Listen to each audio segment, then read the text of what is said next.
Jack it up.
Jack it up.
Jack it up.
Jack it up.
Is that better?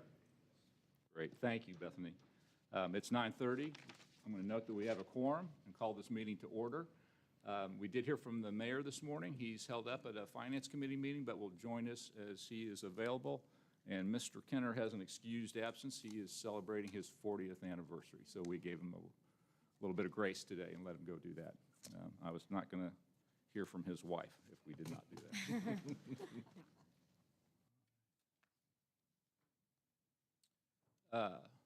Deputy Chief Niemeyer, would you please introduce Major Kobanaw to lead us in the Pledge of Allegiance?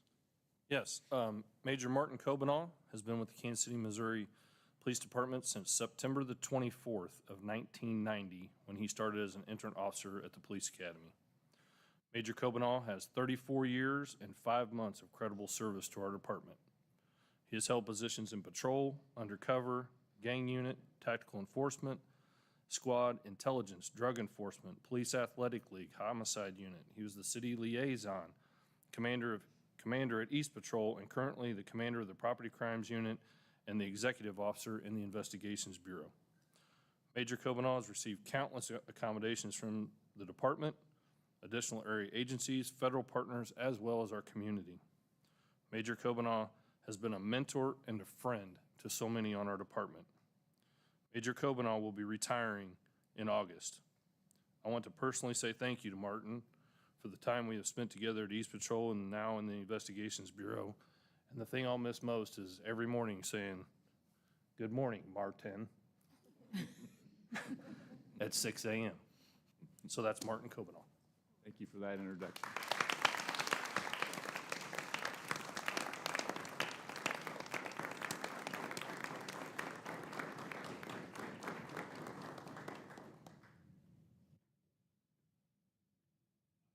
Allegiance to the flag of the United States of America and to the republic for which it stands, one nation, under God, indivisible, with liberty and justice for all.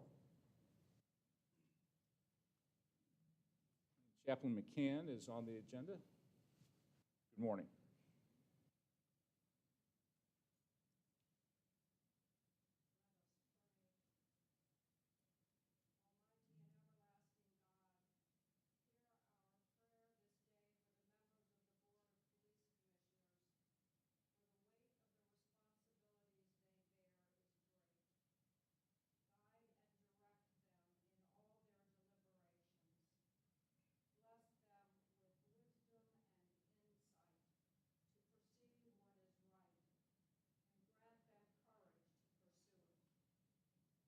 Their decisions always promote the common good and the welfare of all your people in accordance with your just and holy will.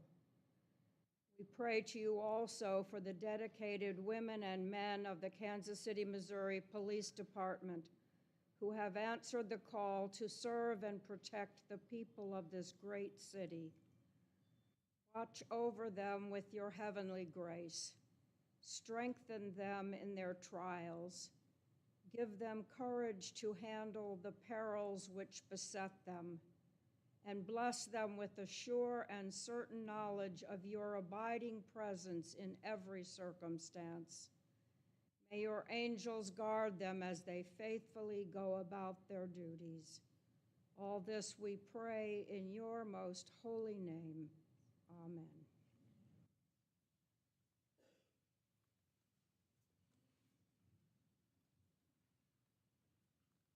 Before we start our guest presentations, let me first welcome Commissioner Hall to our first meeting. Thank you for being here. We look forward to working with you. Well, I'm honored to be here. Thank you so much. Our first presentation from Beacon Mental Health Community Behavioral Health Liaison Program, Ms. Gorfenlo. Good morning. I'm Sergeant Ashley McCunoff with the Community Engagement Division, the CIT section, and I have with me this morning Peggy Gornflow. She is the Community Behavioral Health Liaison Manager for Beacon Mental Health. She will not tell you all of the amazing things she does for our city, for our department members, for our state, with what she does with Highway Patrol as well as our department.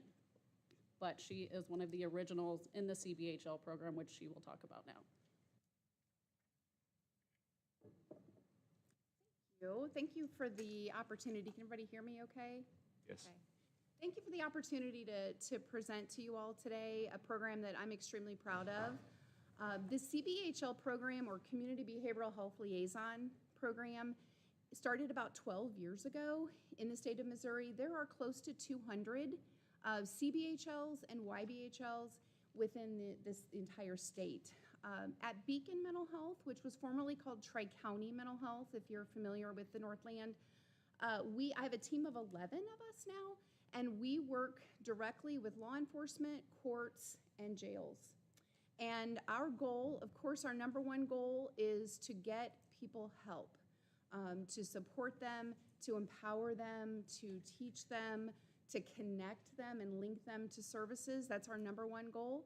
Our number two goal is to decrease the use of 911, decrease law enforcement and even EMS and fire's time, continuing to cycle through the use of those services. So that's an important goal for us, that we really are trying to decrease those calls.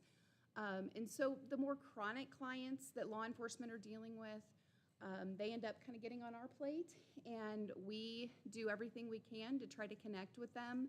Again, getting them connected to services, whether it's Beacon services, it could be a support group, it could be any number of resources in the community. Sometimes individuals just need their basic needs met, so that then we can, start working on the next level of needs, right? And we've got, a lot of connections with resources in the community, so we can get individuals hooked up with substance use treatment, inpatient. If somebody might need a guardian, we've got some processes in place that we can start working on that guardianship piece.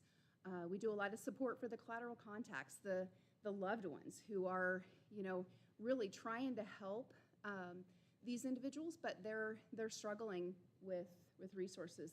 The mental health system is sometimes tough to navigate, and so we're really there trying to support them.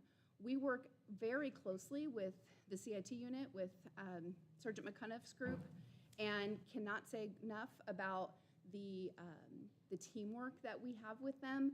They have really brought us in, very much so looking at us as if we are their teammates. And we go out, we do follow-up calls after there's been a mental health crisis and law enforcement respond. Then we follow up after that crisis and make sure that individuals have what they need. And we've had some really, really big successes over the years. I always like to share one success story, and as I'm coming here, I'm thinking, which one do I get to pick? Because there are so many, and they're just so valuable. But of course, changing a few details so that I'm not, sharing too much. But there was an individual who law enforcement had been to the home 4 times, and he was using, and we went to follow up, and we went to check on him, myself and a Kansas City officer, and he was like, I don't need anything, don't come back here, I'm good.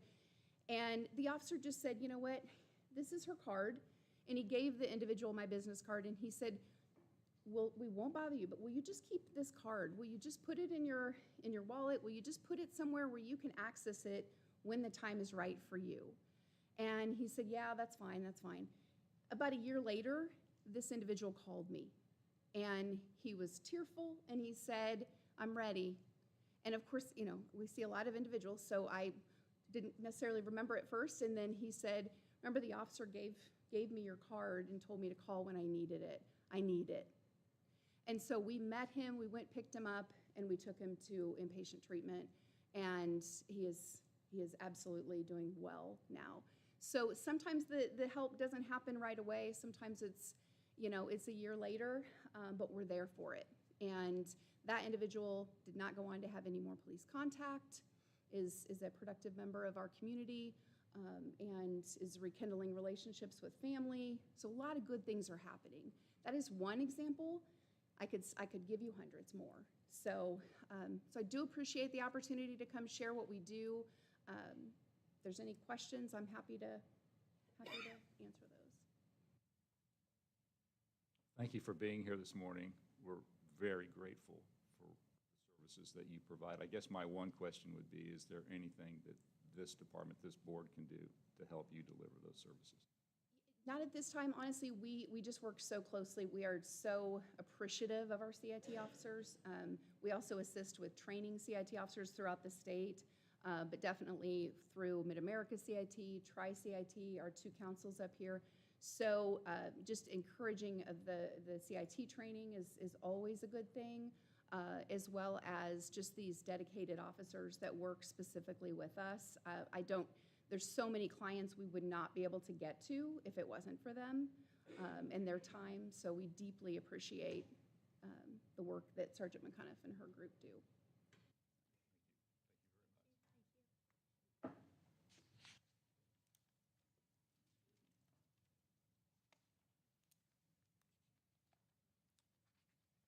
Annual audit presentation. We have Hood and Associates present this morning.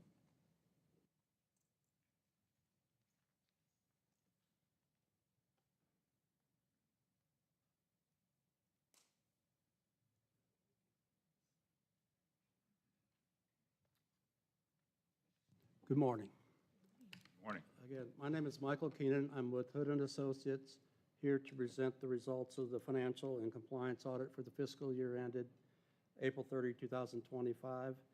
And I wanted to introduce you to Mr. Ralph C. Johnson, who's sitting in the front row, who his firm assisted us in this engagement. I think you've all been provided 3 documents, the financial statements, as well as the single audit report and the required communications and management letter. And so I have a little PowerPoint presentation I'll go through that will kind of summarize the audit and the results, and then I'll answer any questions that anybody may have. First, a little bit about Hood and Associates. We serve Missouri, Kansas, Oklahoma, and Texas. We also go through what's called a peer review, where an outside auditing firm will come in and review our quality control standards, and we have been awarded the highest rating as a result of that review. We're members of the American Institute of Certified Public Accountants, the AICPA, as well as other professional organizations. The scope of the audit, again, we were engaged to audit the department's basic financial statements, the larger document, as well as compliance over its federal awards, also known as the single audit for the year ended April 30, 2025. Management's responsibilities regarding the audit. Management's responsible for the preparation and fair presentation of these financial statements in accordance with accounting principles generally accepted in the United States of America. This includes the design, implementation, and maintenance of internal controls relevant to the preparation and fair presentation of these financial statements that are free of material misstatement, whether caused by fraud or error. Management's responsible for following laws and regulations, as well as implementing systems designed to achieve compliance with laws, regulation, contracts, and grant agreements, as well as the selection of and application of accounting principles for the preparation and fair presentation of financial statements, as well as the schedule of federal expenditures, of federal rewards, and accompanying information. Now, the auditor's responsibilities, we're responsible to conduct our audit in accordance with auditing standards generally accepted in the United States of America and standards applicable to financial audits contained with government auditing standards issued by the Comptroller General of the United States, as well as the uniform guidance. The uniform guidance provides guidance on our policies and what we do related to the single audit. Our responsibility is also to plan and perform our audit to obtain reasonable assurance about whether the financial statements are free of material misstatement.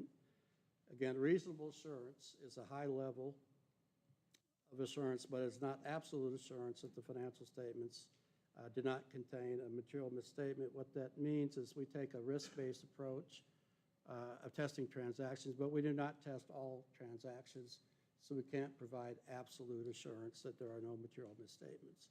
We're also responsible to report on internal controls over financial reporting, as well as compliance with laws and regulations. The Auditing Standards Board of the American Institute of Certified Public Accountants recommend that we communicate these matters to the governing board. Illegal acts, none came to our attention as a result of performing our audit procedures. Changes in significant accounting policies, there are no significant changes in significant accounting policies for the fiscal year ended April 30, 2025. Pleased to report we had no difficulties or disagreements with management, and we had full cooperation and access to the books and records, and were provided any documentation that we selected for testing. So a financial and compliant audit really addresses these three basic questions. First question, are the financial statements free of material misstatement? And our response is, we have issued an unmodified opinion that the department's financial statements are fairly presented in all material respects. It's commonly referred to as a clean opinion.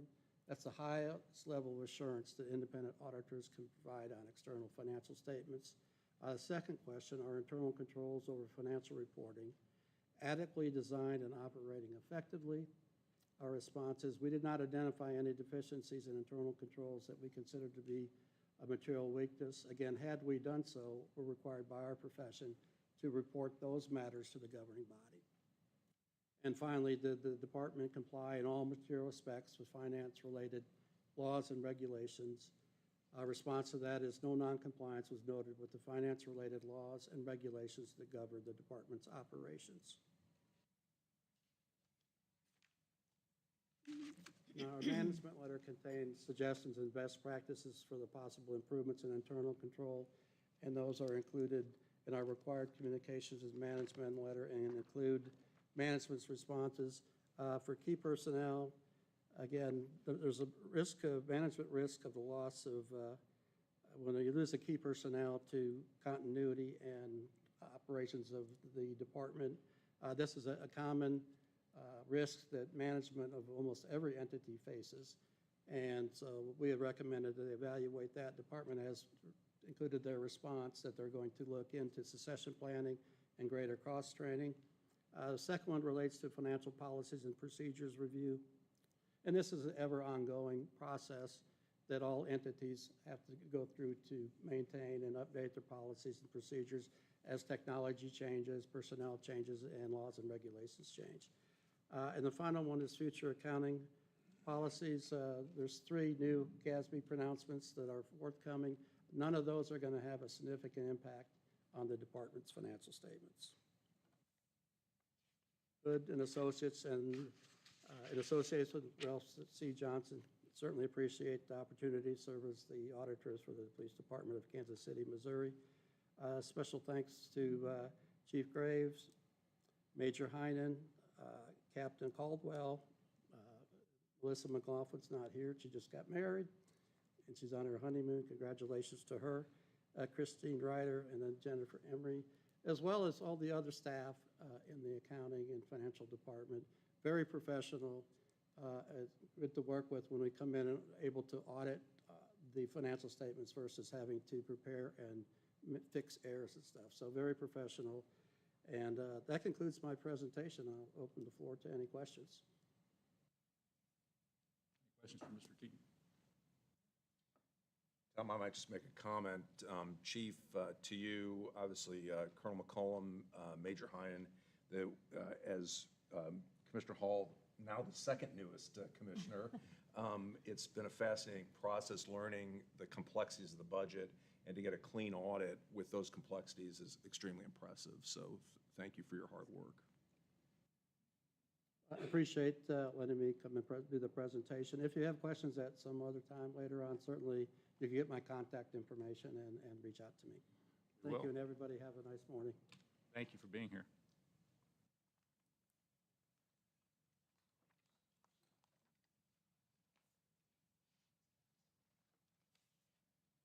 I don't believe we have a designee for the mayor this morning. So we'll hold that and skip over that. And I don't see our prosecutor here this morning either. All right. Chief, we'll move on to you. Good morning. icon here. I want to take a moment to recognize the great loss our region is experiencing. Our neighboring county is grieving the loss of Wyandotte County Deputy Elijah Ming, who was killed in line of duty in Kansas City, Kansas. Our hearts and prayers are with them. This morning, I've asked our deputy chiefs to wear the mourning band over their badges, signifying our solidarity with our grieving brothers and sisters in Wyandotte County and Kansas City, Kansas. Commissioner Heather Hall, welcome to the Board of Police Commissioners. We look forward to your leadership. I would also like to welcome our new Human Resources Director, Colleen Chandler, to our department. I'll have her stand in just a moment. Oh, go ahead. This is Colleen Chandler, and then Sarah Miller, if you guys could just remain standing for just like 10 seconds maybe. At my direction, we've made organizational changes in our staffing in the Human Resources Division, including hiring professional staff with significant human resources experience in other organizations to serve as Human Resources Director and Employee Relations Manager. Director Colleen Chandler began her employment at KCPD earlier this month, and Employee Relations Manager Sarah Miller started this past March. Director Chandler will continue to lead the efforts in improving member support and leadership engagement. So thank you and welcome to Kansas City Police Department. June was a difficult month for our city as we experienced an increase in violent crime, as you'll see from the following presentations. Our members responded to many scenes, assisted victims, conducted thorough investigations, and made numerous arrests of those causing harm. I'm thankful for our officers and our professional staff who exhibited professionalism and patience, bringing peace and relief to those calling services this past month and every day. Whether it be a quality of life issue, connecting someone in needed services, just like one of our behavioral health liaisons just mentioned earlier, problem solving, or making arrests of those causing harm in our city. Thank you to all KCPD for your hard work under increased calls for assistance for those who we serve. Despite the violence we experienced in June, we continue the work. Earlier this month, Save KC conducted another well-attended call-in. I think this was our best attended call-in that we've had so far. Save KC's focused deterrence efforts are intended to reduce gun violence in our city. Although we saw an increase in non-fatal shootings in the month of June, today we are still down 31% as compared to last year. We're continuing the collaborative efforts to reduce violent crime with our prosecutors' offices, city leaders, domestic violence advocates, family court, community violence interrupters, probation and parole, social service agencies, concerned residents, and community leaders, and all who want to make Kansas City safer. We're less than 1 year away from welcoming the world to Kansas City for FIFA World Cup 2026. And KCPD has been planning since January of 2024 for the several week-long FIFA events that are going to be occurring next summer. Last week, I was honored to be requested to appear in front of a congressional committee hearing to discuss safety at mass gatherings as we continue to prepare to welcome the World Cup here in Kansas City. I appreciated the importance and elevated priority of public service by the Congressional Committee of Homeland Security. The task force and invitees discussed public safety preparedness, funding, and drone mitigation. This week, I will also be one of the presenters at the KC Chamber's State of Public Safety, where I'll provide information on crime rates, reductions, and trends. And the KC Chamber will also host a panel on the FIFA World Cup 2026 preparations. While we look towards next year, our department continues to put a priority on hiring quality candidates to join our organization. On August 14th, I will swear in an academy class of 37 new police officers. We will then start a new academy class on August 18th. And our next class will graduate in November, followed by what is shaping up to be a large recruit class in January. Today, a new call taker class started. And just weeks ago, we held yet another call taker graduation. And due to an increase in call taker new hires, we're relocating our training space for our communications unit to a larger room to accommodate more trainees. And lastly, if Mr. Mayor was here, I was going to address the blue light ordinance that was passed in City Council. While we are reprogramming light bars, we're also working on a written protocol for our officers and their use. I'm told by Friday we will have reprogrammed 90 light bars on our patrol vehicles and a potential draft of a new blue light protocol. So I will keep you all updated as that progresses. And that is all of the commentary for me today. If you have any questions. Maybe just a reaction. thank you for the update, as always. Thank you for going to Washington, D.C. and testifying in front of a congressional task force and representing not just the city and the department, but what other cities can do and what they can do to help us as we prepare. I know that was part of your plea to that task force, so thank you for representing us there. And it's always good to hear the recruitment news. And I wrote down a note for January. Not that I'm holding you to it, but we're going to be hopeful. It's okay, I'm holding Deputy Chief Ortiz to it. And I suspect we may have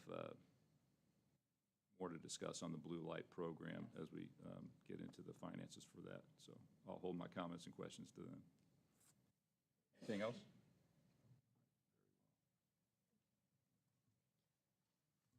Chief Niemeyer, I'll turn it over to you.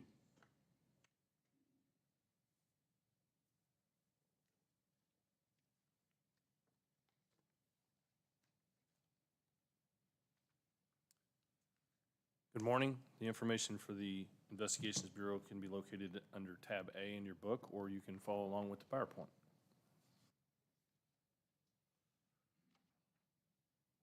First item I'd like to talk about is our Crime Gun Intelligence Squad.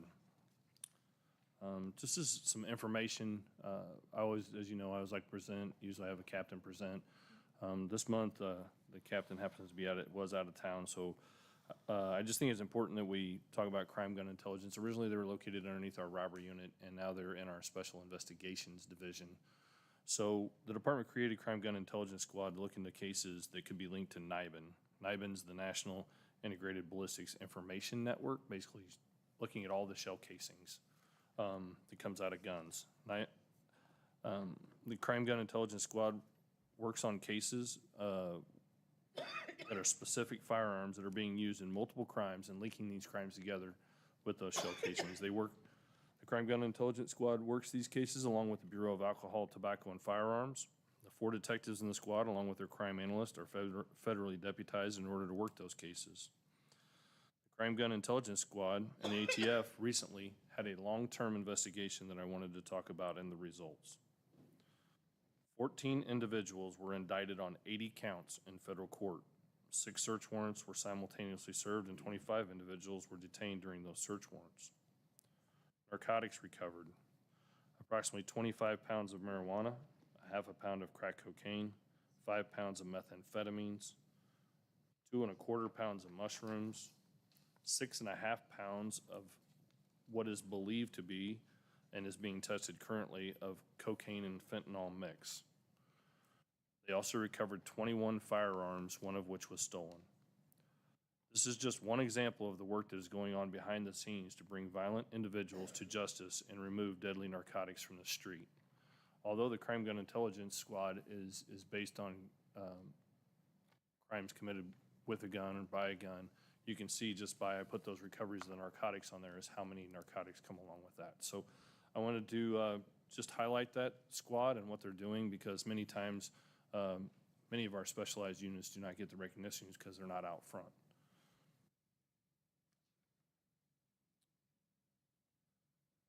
The blue sheet: in 2025, we have had 95 homicides compared to 85 homicides at this time last year. We have cleared 46 of this year's homicides, 22 homicides for the previous year, for a total of 68 cases, which brings us to a 72% of the homicides that have been solved or cleared. As I will continue to speak, that is a portion of investigations. That's our portion to reducing this crime. The more cases we solve, the less crime we will have. And that 72% number, many of you have been to shoot review and seen shoot review. And I just did this today because that number is important to me, that 72%. We are currently looking for 9 individuals. We will clear 9 more cases. They are solved but not cleared, as you see on your blue sheet. We need to arrest those folks. That number is a good number where we're at, and as you come to shoot review and you see, we put up who's been located, who has not. So when you see this number 72%, it's going to rise. I'm confident in that because those cases are solved, they're just not cleared yet. And as you see also on the blue sheet, we have cases that are being reviewed by the prosecutor's office as well. So I believe we're sitting in a really good position on as an investigations bureau of what we have solved for this portion and time of the year, especially after the numbers that we get into. As the chief said, we had a very, very busy June.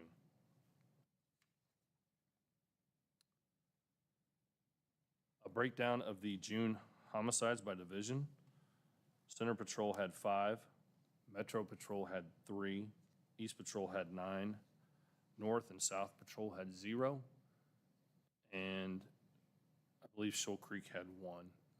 Yes, Shoal Creek had 1 homicide. We are currently have 11 homicides for the month of July.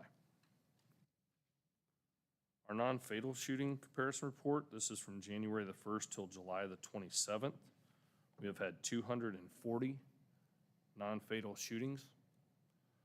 In 2024, we had 350 at the same time period, so we're down 31% compared to last year. In June of 2025, we had 72 non-fatal shootings as compared to 52 in 2024. As you can see, that's a 38% increase. This is the first month this year that we have had an increase compared to last year.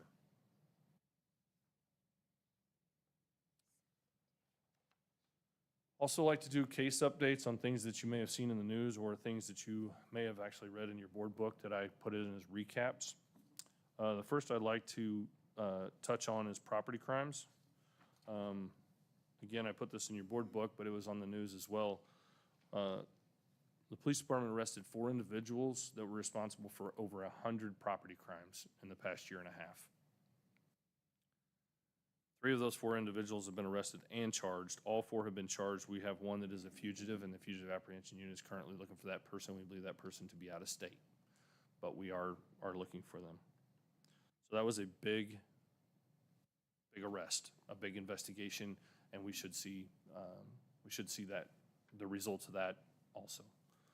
The second is if you saw there was a double homicide that occurred in Topeka, where an Amber Alert went out. A lot of people don't know that our department was called, and members of our Special Investigations Division was able to assist in tracking that suspect from Topeka through multiple states, and then ended up leading the Illinois State Highway Patrol to exactly where that person was to make that arrest and bring that child home safe. So I appreciate what we do, and again, behind the scenes, a lot of people don't see it because it's not out front, but that was a big arrest on behalf of the Special Investigations Division. And then lastly, I believe this is also in the updates in your book, but we had a shooting case that refers to a shooting of a suspect that was on, and he was out on pretrial release. He committed another shooting. It says in the book that he is not apprehended. He has been apprehended. We apprehended him this weekend. So he is back in custody. His bond was revoked for the previous, and now is going to be charged with an additional.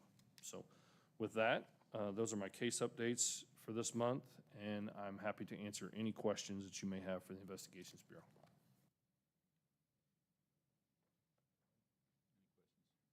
That's great work, particularly on the property crimes.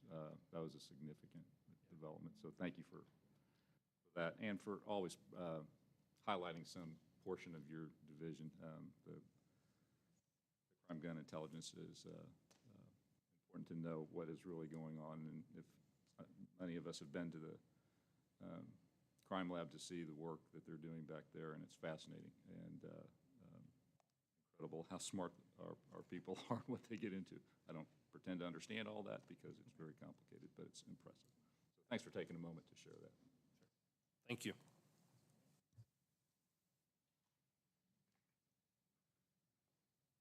Chief Maven? Good morning. Good morning.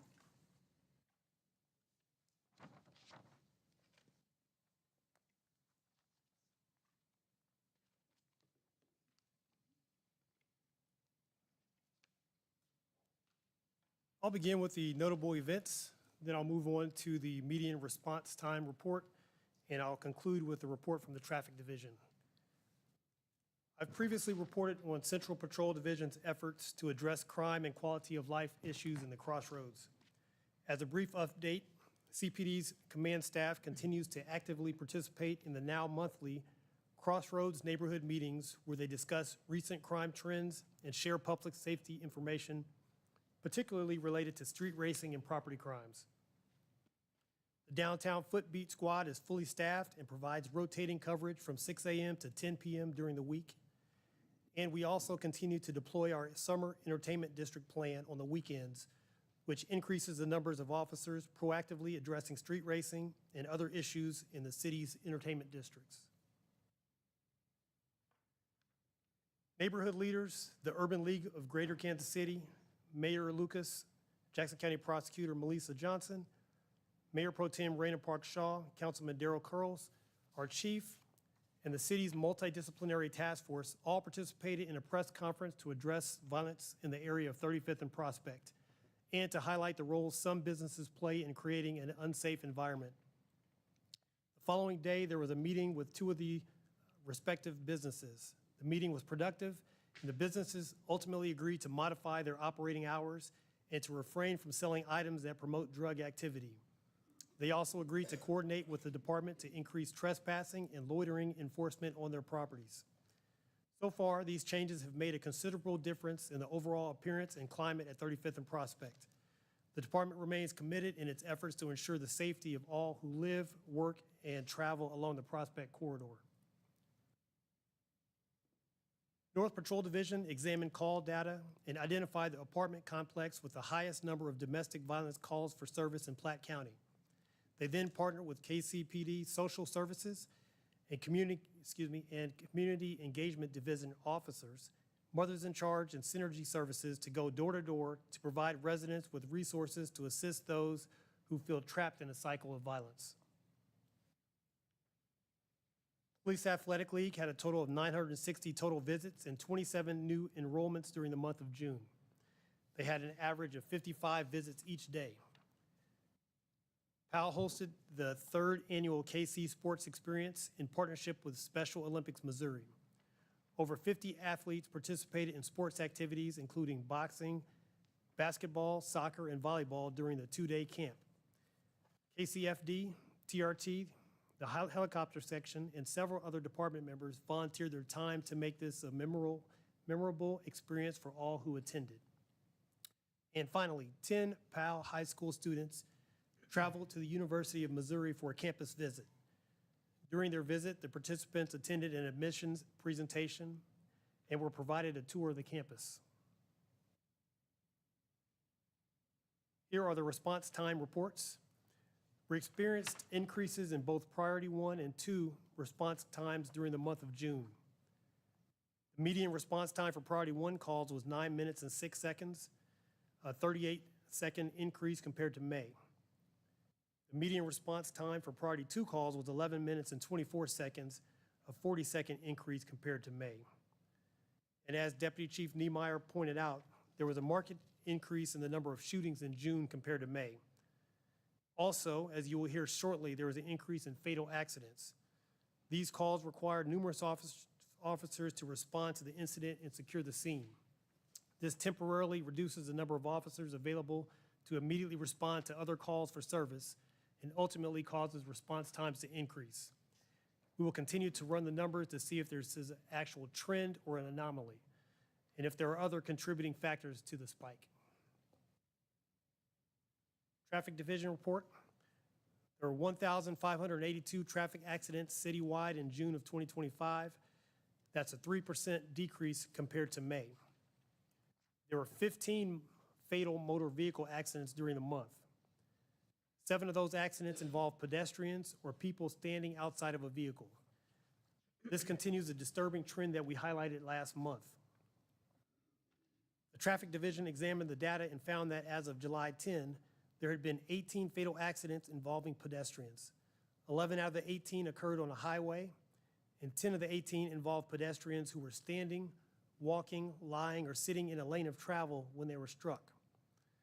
72% of these accidents occurred at night, and our investigations have determined that the pedestrian had at least some degree of culpability in 78% of those accidents. In response, we're working with our media unit to get the word out for pedestrians and motorists to be aware. Our Traffic Division communicates with city traffic engineers who are working on the Vision Zero KC project on at least a monthly basis. They discuss fatal and serious injury crashes, as well as other traffic issues, and develop possible solutions.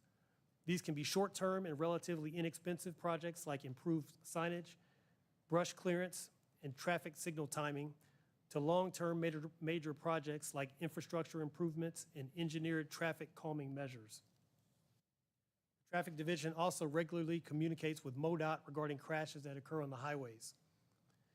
And it should be noted that despite the dramatic increase in fatal accidents last month, the overall number of fatal crashes from January through June was still lower than it was during the same time period in in 2024. The department issued a total of 5,257 traffic tickets during the rating period, a 10% increase compared to May and a 4% increase compared to June 2024. We're still ahead of last year in terms of total tickets year-to-date. And we're looking at impaired driving enforcement specifically. The DUI section conducted 8 grant-funded Wolfpack operations in June with a combined total of 114 traffic stops. They issued 117 tickets and made 35 DUI arrests. In all, the department made 100 DUI arrests during the month. The parking control section recently added 3 new parking control officers.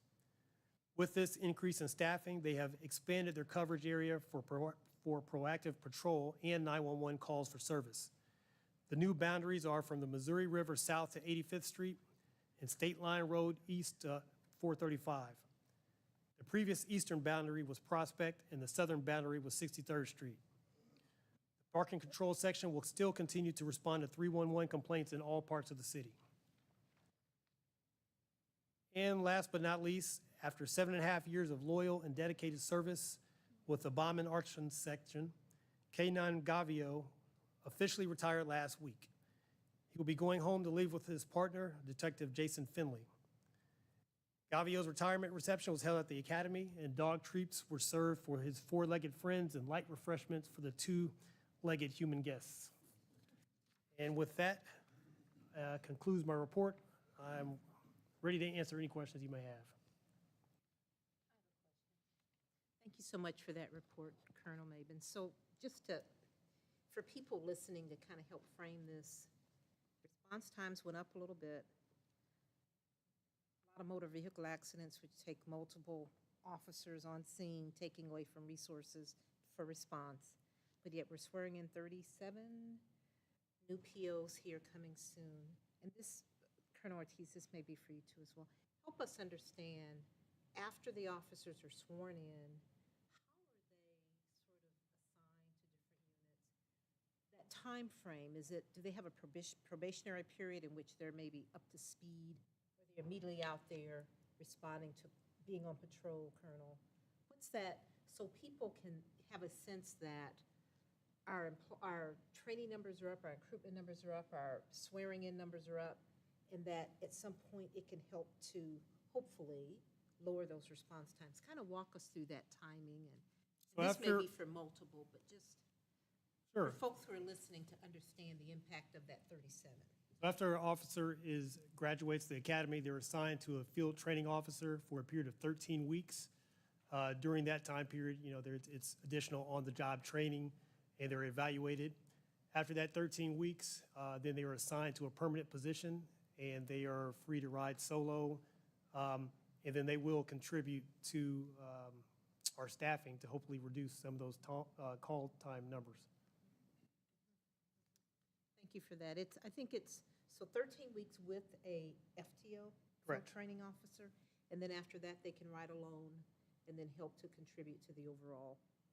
Yes, and they'll contribute to some degree during the break-in period, but it is a continual period of on-the-job training, and then after that, then they're full officers.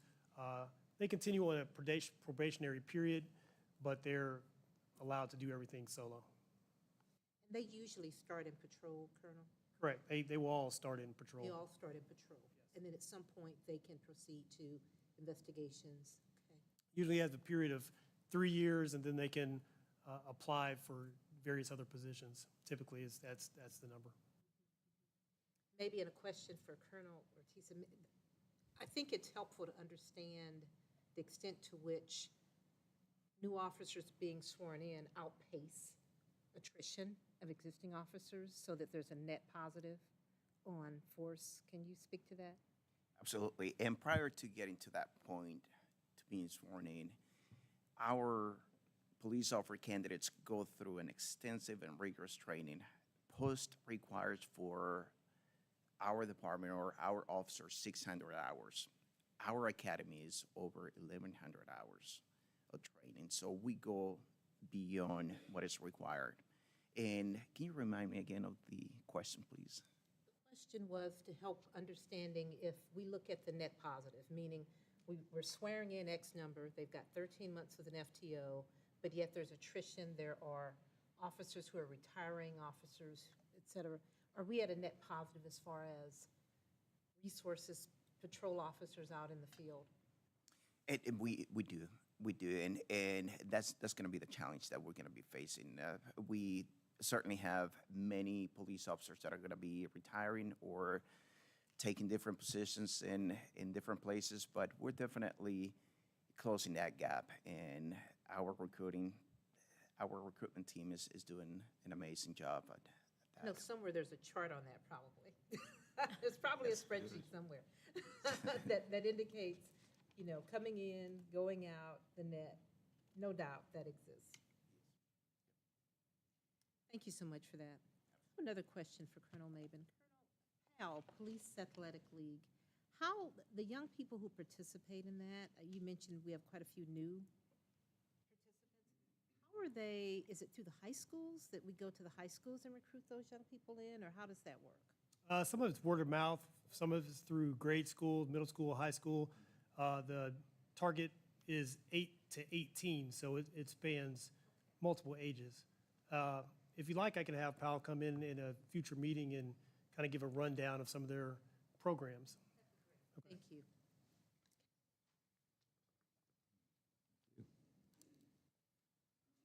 Any other questions? Look forward to the update on whether that's an anomaly in the tick up in response times or because of a very busy June that may have attributed to that. So, thank you for Definitely. And prior to June, had several months that were less response time than last year. So we're moving in a good direction. And then we had that spike. June was just a crazy month. And so we'll continue to monitor. And like I said, we took a deep dive into it and couldn't find any, department-wide training that would have reduced the staffing availability or any of these, some of the other issues that sometimes cause an uptick. And so we think it was just the amount of critical incidents that it occurred. We'll continue to watch that. Thank you for that. All right. Deputy Chief Ortiz, good morning. Good morning, Commissioners. Good morning. Welcome to KCPD. Thank you for the opportunity to provide today's update. I'll cover 3 key areas: workforce development, academy progress, and crime laboratory performance. This information is under tab C, where you can also find how we keep track of our employees on a monthly basis. First, let's discuss workforce development. As of June 30th, KCPD had 1,102 law enforcement officers, 531 professional staff members, 12 lateral candidates in progress, and 3 laterals that started the academy yesterday. We also have 25 police officer candidates confirmed and 12 pending job offers for the 186 academy class set to begin on August 18th. In our communications unit, 48 applicants are in hiring process and 3 begin call taker training today. We continue building future talent through internships. On July 3rd, Kaufman Foundation interns Mariam and Mackenzie completed a 5-week internship program. Their experience sets a strong example for the full cohort, which begins September 2nd with 5 interns confirmed. We're keeping applications open to attract talent for ongoing recruitment. And we also have our current interns on the back. And I'm happy to report that several of them are already applying to become police officers in the future. So, thank you. If you want to stand up, please.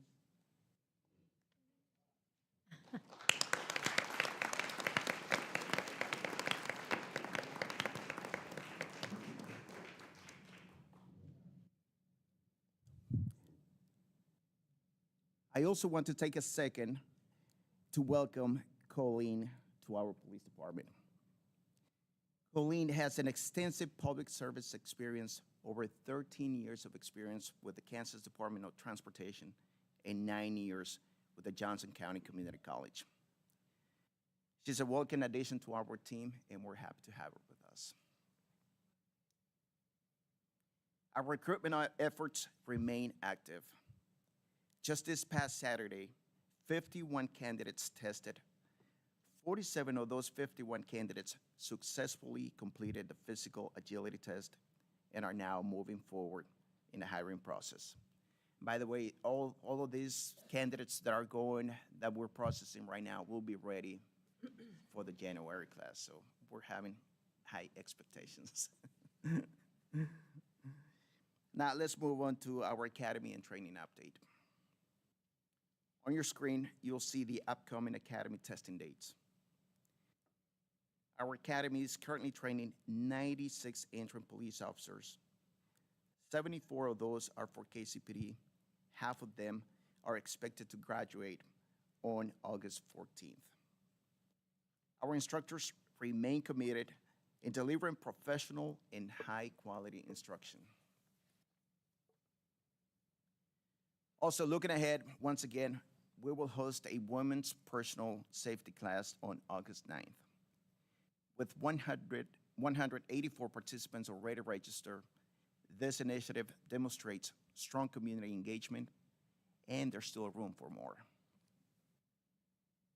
Additionally, our wellness unit has embedded Chaplain John McCann at the Academy to support our entrant officers. This integration has been well received and ensures that our future officers have access to vital support from day one. Lastly, crime laboratory performance. In June alone, our crime laboratory processed 4,956 items of evidence.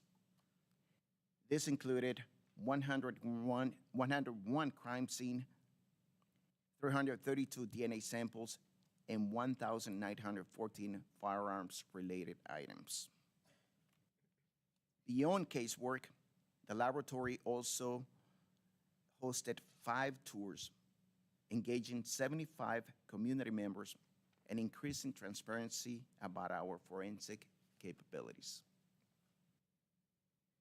In conclusion, the Administration Bureau remains committed to 3 strategic priorities: strengthening our workforce, enhancing community engagement, and promoting the well-being of our team. Each effort, whether recruiting new talent, training future officers, or delivering forensic excellence, moves us closer to that goal. Thank you for your continued support. That concludes my presentation.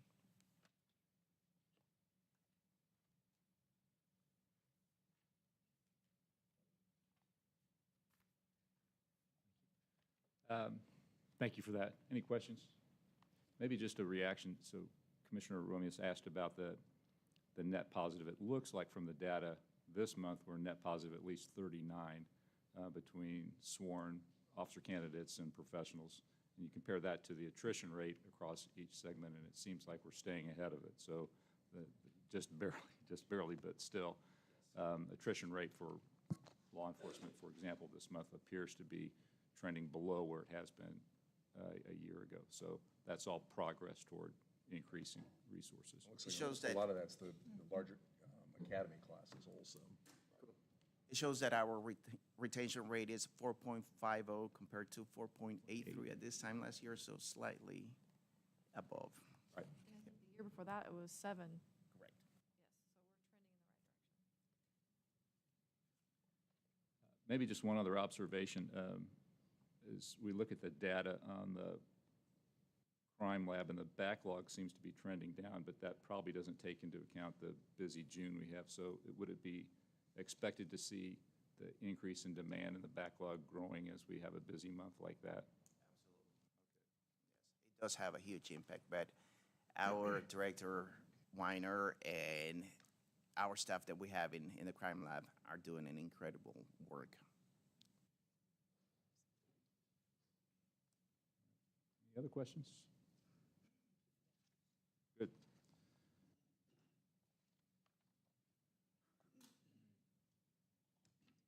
Colin. Good morning, Commissioners. Good morning. All items for Executive Services Bureau are located under tab D of your board book. Item A, supplemental appropriations for fiscal year 2025-26. On June 26, 2025, the city passed ordinance 250472, which appropriates $6,682,640 to the Board of Police Commissioners to assist with replacing our aging and outdated fleet.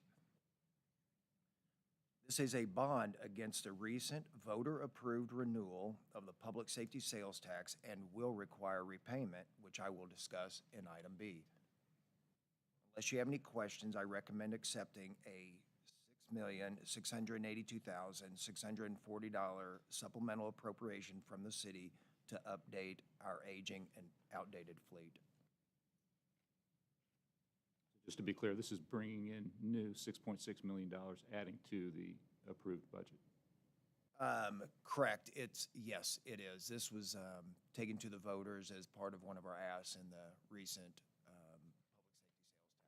So the source of funds is coming from the public safety sales tax. Yes, sir. Is there a motion to approve? I move approval. Moved and seconded. Any discussion on that motion? If none, those in favor say aye. Aye. Aye. And those opposed? Motion carries. Thank you. Item B, appropriation reduction for fiscal year 2025-26. As part of fiscal year 2025-26 budget appropriations, the department received $1 million of public safety sales tax funds to purchase vehicles. With your acceptance of the supplemental appropriation in item A, the department is required to reimburse the city. With your approval, the department intends to use $726,942 of the appropriated public safety sales tax funds in the 2025-26 adopted budget for this reimbursement. Unless you have any questions, I recommend your approval. This is like two bookends, right? The 6.6 is coming in to purchase the cars. The 726 goes back to the city that had been dog-eared or identified for cars. That is correct. Our auditors like it when we do it this way. It's better transparency. We support the transparency. Definitely. Is there a motion to approve? You Oh, you have have one a question? question. I can wait until post-motion. No. And first of all, I'm thankful to the city and the city council for the additional funding for the new vehicles. I know that the blue light funding is part of both of those motions. Is that correct? Colonel?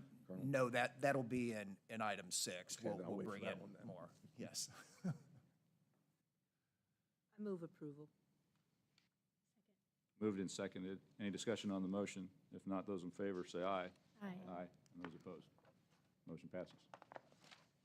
Item C, supplemental appropriations for fiscal year 2025-26. On June 26, 2025, the city passed ordinance 250472, which appropriates $750,000 to the Board of Police Commissioners from the unappropriated fund balance of the Public Safety Sales Tax Fund for the purchase of light bars that will support the Steady Blue Light program. Unless you have any questions, I recommend accepting the $750,000 supplemental appropriation from the city to ready our vehicles for the Steady Blue Light program. Now you have a question. So, Chief, you had mentioned the program, and probably this is a better question for the mayor. I know that other cities have implemented this program. Is there any data as to the improvement of crime statistics in these other cities with the program? Obviously, we're thankful to the city for the money, but it's $750,000 of expenditure. Maybe before you answer that, can you provide some context? Others may not know what blue light program means, just so that everyone understands what we're talking about. So the blue light program is something that is in other cities where officers will, while they're patrolling a specific area, will only have on blue lights. It's more of a high visibility, extra patrol type show of presence for police. So there's a couple different cities that have it. One of them is Nashville. I believe Miami has the same type of blue light program, and there are other police departments throughout the United States in major cities that operate sometimes with red and blues or in different ways. I don't have any specific stats to show that this would be a crime reduction strategy, but it does let the people in Kansas City know, especially in areas of concern, that we're there. So it would just be us having that blue light on and them knowing, that we're in the area. For an example, if we had a park that we're seeing an increase in criminal activity, that would be one of those situations where, and we've had residents call with concerns. That might be one of those situations where we would put officers in and around the area with blue lights on. Or what KCPD has we're working on a protocol, so those are still in conversations, but this would likely be something that maybe our entertainment district officers would display those blue lights to let people know that we're there, we're in the area. It is also a prevention. We're hoping that maybe like the sight of active police vehicles that someone may not commit a crime. But we also know that there's been times here recently in Kansas City where officers have been present and it didn't stop someone firing shots in the area. But we're going to continue to work hard, be in the area, and make sure that Kansas City knows that we're out there. Does the 750 cover all of our vehicles, or does the 750K cover all of our vehicles? The new ones, this will be for purchasing the equipment for New our new vehicles. ones, and yes, so it'll be, yes, most of our vehicles, because we still have roughly 190, 196 that are currently out there that have that capability to Maybe just one other follow-up, Chief. In your opening remarks, you also mentioned some media around this. There's a culture in Kansas City, at least, of when they see flashing lights on a police car, if they're law-abiding, they know to stop and pull over. So there's going to need to be some recalibration of our people in our city to recognize what the blue lights mean. Absolutely. And first, we want to make sure that we're messaging to our members exactly what this program is and what the protocols are. And like I said, that hasn't been completely developed yet. That's something that I'm working closely with Deputy Chief Maben over the Patrol Bureau. But yeah, there would definitely be some messaging out there so people know that if you see someone with blue lights and it's only blue, and they're going to stay blue, not flashing, that would be a situation where we're not asking for you to pull over. It's just something to let you know that police are in the area for visibility. Is there a projected time frame in which we're going to implement the blue lights? We should have all of the vehicles outfitted that are currently can be reprogrammed by sometime next week. We're currently working on a policy and protocol for how it's going to be rolled out. And then a public awareness sort of campaign, and internal, then an external campaign. We're also looking at some of those vehicles. Was it 2020 and newer? The light bars have the ability to be reprogrammed, but the ones before that is what's. You may have already Correct. discussed that. It was just That's what the 196. We have 196 vehicles that are 2020 or newer that have the light bar that's capable of being reprogrammed. It's the older ones that would require purchase of new light bars. So we're looking, later this fall, maybe? yes. I look forward to kind of hearing about the internal communication and then the external education.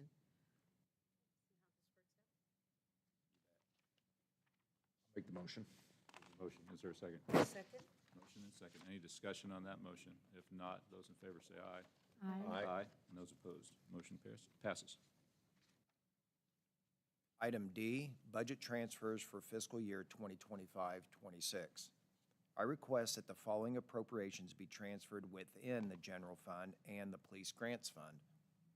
general fund transfer moves $100,000 from personal services to contractual services to pay for communications unit contractors. The Police Grants Fund transfer moves $12,232 from contractual services in the amounts of $3,598 to personal services, $6,134 to commodities, and $2,500 to capital outlay. The Police Grants Fund transfer adjusts appropriations to where they are needed now compared to when they were estimated in the fall of 2024 as the budget was being put together. Unless you have any questions, I recommend approval.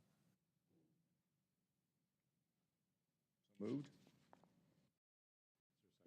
Second. Moved and seconded. Any discussion on the motion? If not, those in favor say aye. Aye. Those opposed, motion passes.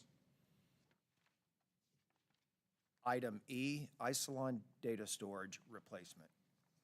There is a critical need to replace the current end-of-life and soon-to-reach end-of-life data storage for the department's network. As the storage devices age, the maintenance and support costs increase.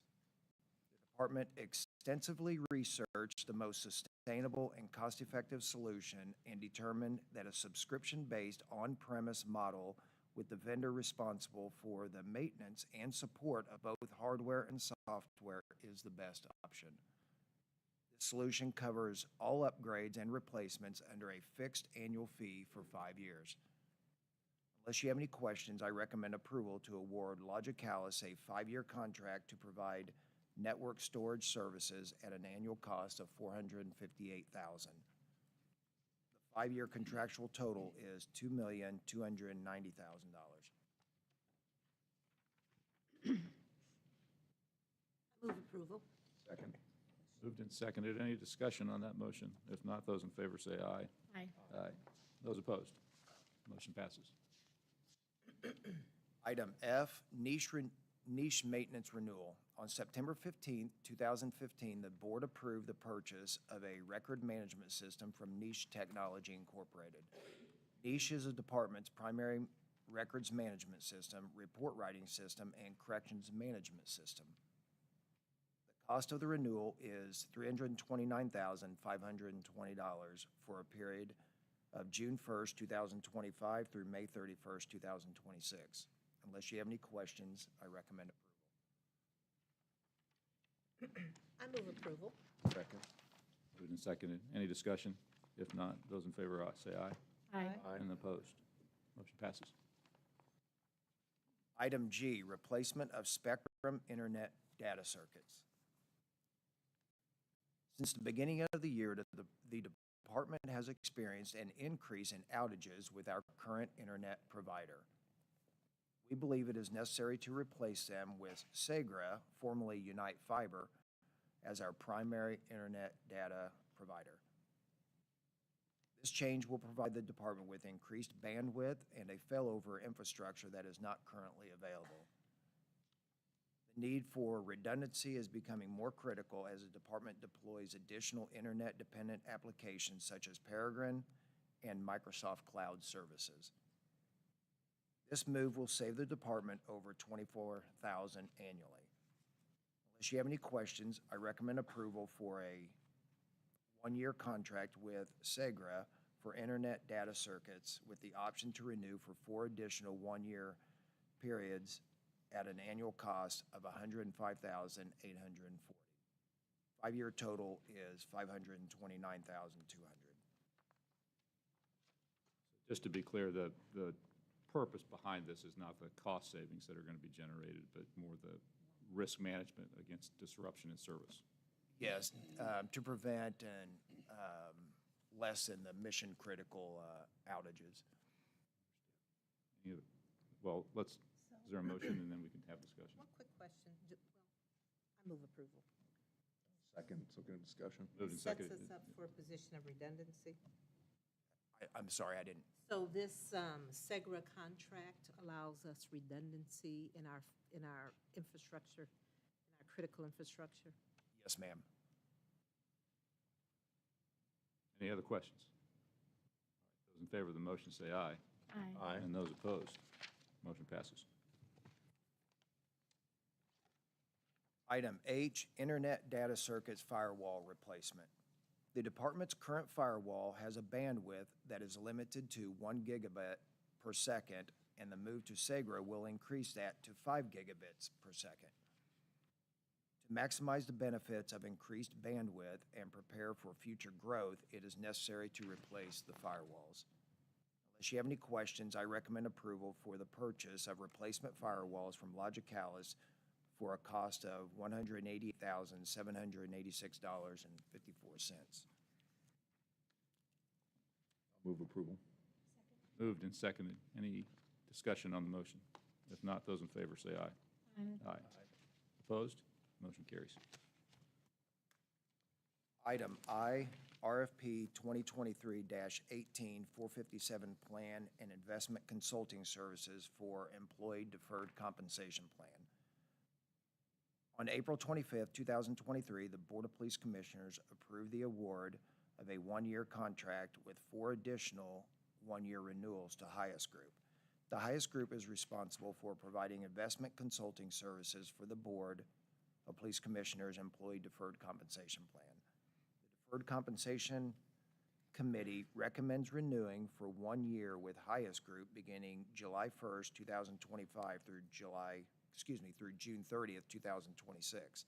The annual cost is $45,000 and is paid by the plan participants at no cost to the department. This is the second of 4 renewal options. If you have any questions, Mr. Jason Hoy, who sits on the Deferred Compensation Committee, is here and available. Otherwise, I recommend you accept this report. I do have one question. I did notice that, and I couldn't tell if it was before or after the RFP, that there was a change of control that I think that the firm's been acquired, and I was wondering if that impacts the contract.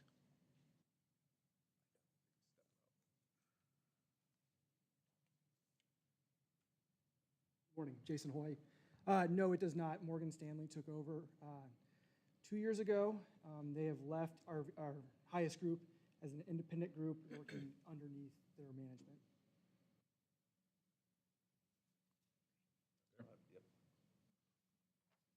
I'll move for approval. Move. Is there a second? Moved and seconded. Any discussion on the motion? If not, those in favor say aye. Aye. Any opposed? Motion passes. Item J, 2025 Midwest HIDA Investigative Support Center Agreement. The department recently received notification of the fiscal year 2025 Midwest HIDA, that's a high-intensity drug trafficking area, Investigative Support Center award of $511,312.44 for the period beginning January 1st, 2025 and ending December 31st, 2026. This program provides funding to combat the manufacture, sale, and use of illegal drugs. It funds the salary and benefits for a detective, 4 professional staff members, and travel. This is the 28th year, and this is 100% federally funded. Unless you have any questions, I recommend accepting this award. So moved. Second. Moved and seconded. Any discussion on the motion? If not, those in favor say aye. Aye. And those opposed? Motion carries. Item K, 2025 Midwest HIDA Metro Task Force Grant Modification. Last month, the board accepted the 100% federally funded fiscal year 2025 Midwest HIDA Task Force Award of $1,105,945. There was a recent modification to the award that increases the funding to the department by $21,740 to cover vehicle and overtime expenses. With this increase, the total award amount is $1,127,685. The project period will remain the same. Unless you have any questions, I recommend accepting this modification. I move approval. Second. Moved and seconded. Any discussion on the motion? If not, those in favor say aye. And those opposed? Motion carries. Item L, 2025 Motor Carrier Safety Assistance Program. The department recently received a contract from the Missouri Department of Transportation for the Motor Carrier Safety Assistance Program in the amount of $1,290,109.62. This award is 95% federally funded at $1,225,604.14 with a 5% local match of $64,505.48. Funding from the grant will be used for personnel, overtime, equipment, travel, and training for the commercial vehicle section, for the commercial vehicle inspection section within the traffic division. This is the 29th year of funding and for the period of July 1st, 2025 through June 30th, 2026. Unless you have any questions, I recommend approval. Move for approval? Second? Moved and seconded. All those in favor say aye. Aye. Aye. And opposed? Motion carries. Item M, fiscal year 2024-25 proposed fee schedule. In accordance with Article 5, Section 22 of the Missouri Constitution and Section 67042 and 610026 of the Missouri Revised State Statutes, the accounting section conducted an annual review of the fees and some services offered by the department. The majority of the fees remain the same. However, of the ones that did change, many are attributed to changes in salary and benefits of the members providing the service or a change in the cost of materials or equipment. Unless you have any questions, I recommend approval of the proposed fee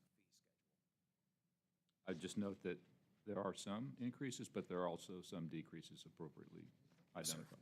Needed an eye chart to see it, though, but I A know. lot of detail. Is there a motion to approve? So approved. Moved and second. Any discussion? If not, those in favor say aye. Aye. Those opposed? Item N, bank pledge agreement form. The department holds collateral in the form of securities pledged to the Board of Police Commissioners at the Federal Reserve Bank of Boston. With the recent change in the structure of the board and department personnel, the pledge agreement form needs to be updated. Unless you have any questions, I recommend approval of all resolutions in the various forms. Moved. Is there a second? second. That's all right. We know what you meant. Those in favor say aye. Aye. And those opposed? Motion carries. Thank you. Item O, board resolutions and signature cards. The department holds banking accounts with the United Missouri Bank and credit cards with the Public Safety Credit Union. With the recent change to the structure of the board and department personnel, several forms need to be updated. Unless you have any questions, I recommend approval of all resolutions in the various forms. So moved. Second? Moved and seconded. Those in favor say aye. Aye. Those opposed? Motion carries. Now that I'm over halfway through the alphabet, I think that's enough. Have Unless you have any ever reached questions. needing to do double letters? Right, Get there? I know. Sometimes I feel like I'm headed that way. Thank you for that. Thank you.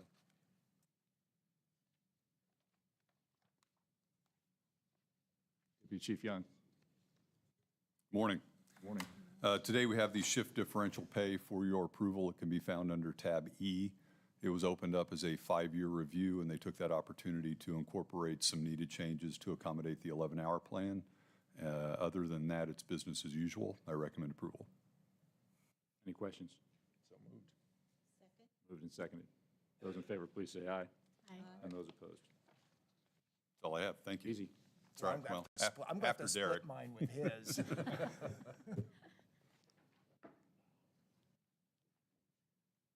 Office of General Counsel, floor is yours. Good morning, Commissioners. I have 2 action items for you this morning, and they're under tab F in your board book. The first is the recommendation of the Private Officer Licensing Unit to revoke the unarmed private security license of Aaron Quay. On July 2nd, 2025, Kansas City police officers stopped Quay. He was in uniform, armed with a firearm, and had magazines in his security vest. He claimed he had a temporary qualification to carry a firearm, but he did not. Quay violated the laws and regulations regarding private security in Kansas City, including 17 CSR 10-2.060-2H, and the Private Officer Licensing Unit recommends revoking Quay's license. Questions? No, I move to uphold the revocation. Second. Moved and seconded. Any discussion or questions? If not, those in favor say aye. Aye. Those opposed? Thank you. The second matter is the recommendation of the Private Officers Licensing Unit to deny Nicholas A. Rodriguez's application for an unarmed private security license. On November 26, 2023, Rodriguez was the respondent on an order of protection and called the subject of the order of protection 82 times. On March 6, 2024, he was convicted in Lyon County, Kansas, of harassment by telecommunications device. Rodriguez also provided erroneous information as part of his private officer license application. Rodriguez violated the Code of State Regulations, including 17 CSR 10-2.050, 3G and O, and the Private Officer Licensing Unit recommends denying Rodriguez's application. I move to uphold the denial. Second. Moved and seconded to uphold the denial. Any discussion? If not, those in favor say aye. Aye. And those opposed? Motion passes. Thank you. Thank you.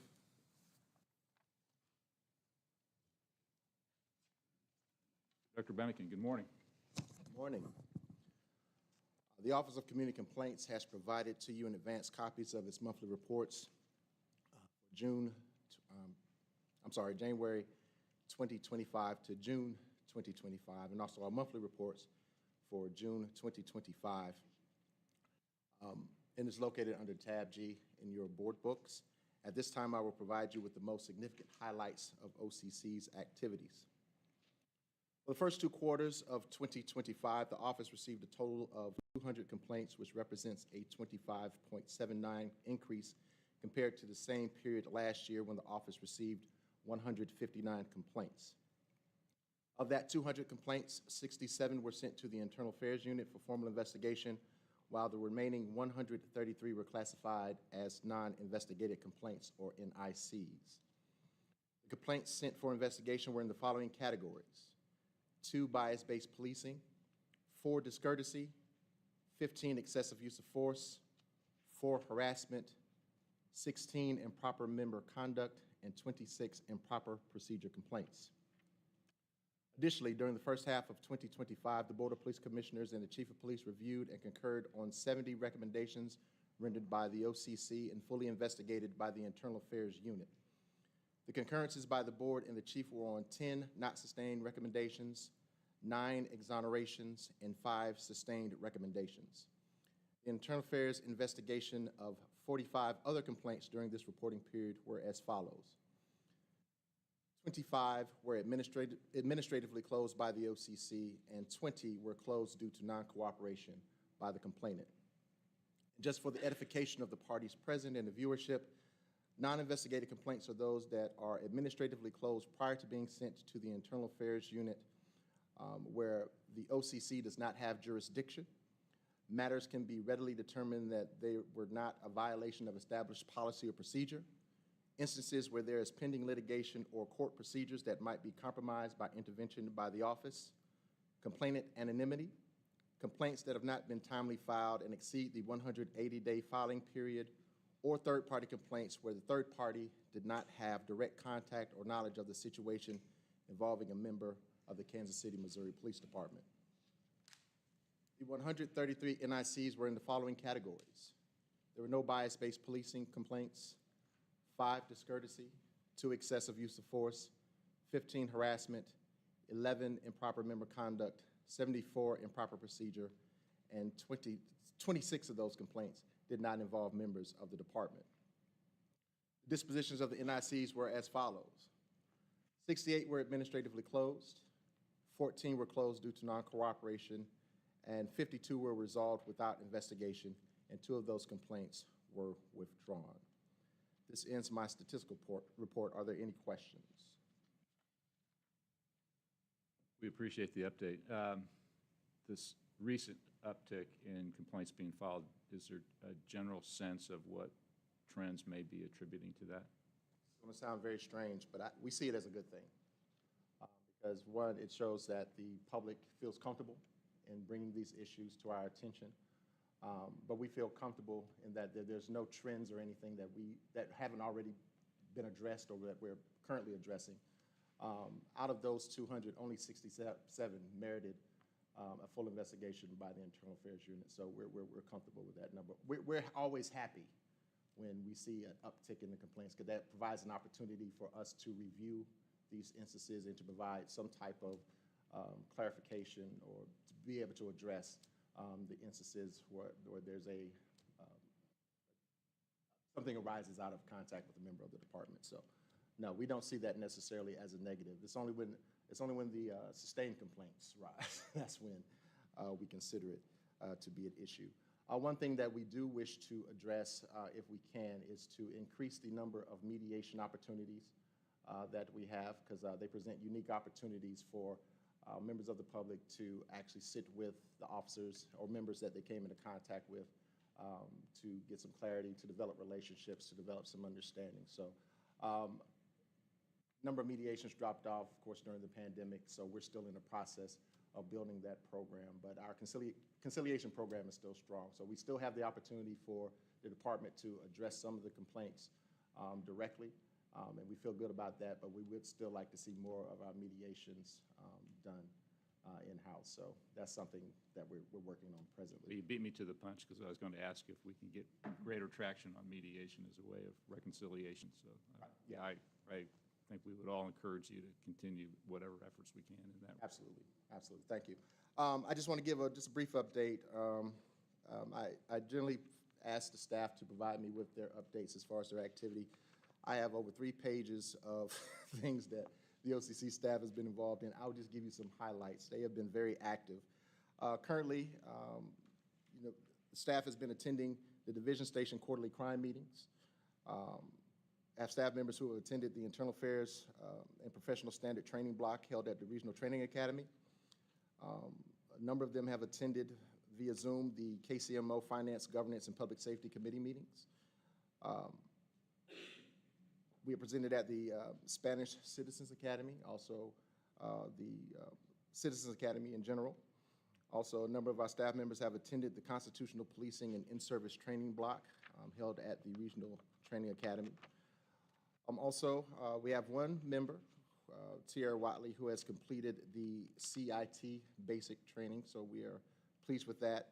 Also, we regularly attend the KC 360 violence prevention meetings and a number of different community engagement opportunities we've been involved in. And also, we're in conversations with the Police Athletic League in terms of trying to become mentors with that program as well. So I am blessed to have the staff that I have. They're very active.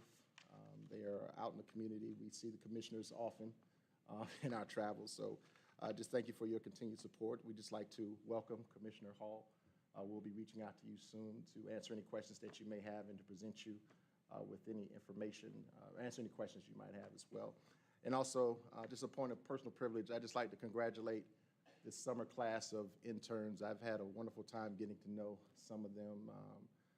They keep me smiling. They're a great group of interns, and a number of them are some of my former students. So I will take all the credit for their current and future success. It's solely attributable to me and my tutelage, absolutely. So that's all that I have. Do you have any questions for me? If not, I'll take my leave. Director Bennigan, I have a question. First of all, thank you and your staff for the work you do. I ran into an individual, and there are folks out there who, I believe they had a complaint, but essentially they weren't happy because they didn't get either that resolution or touch they thought they should get. The mediation process.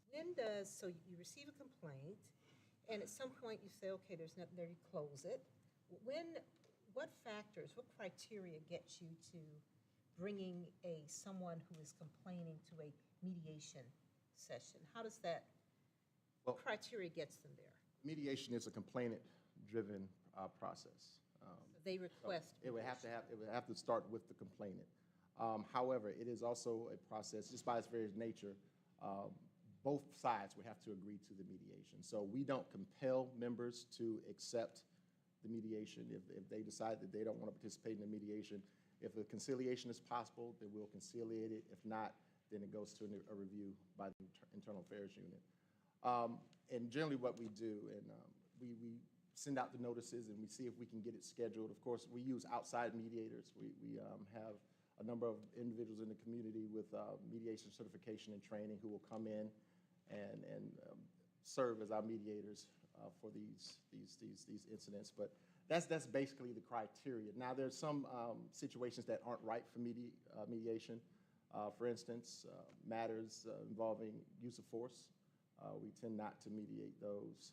Also, anything that's in front of the courts and things of that nature. So anything, if it's not right for our review as an office, then we wouldn't engage in the mediation process for it. But anytime someone has a question about that, I would have them either contact myself directly, or we have analyst Diane Mazzucato here today. She's also our intake analyst, and she would answer all the questions, and she actually sets up the mediations. I do believe we have one today, correct? Yeah, so she would be the one to contact directly if there's any type of consternation regarding the mediation program.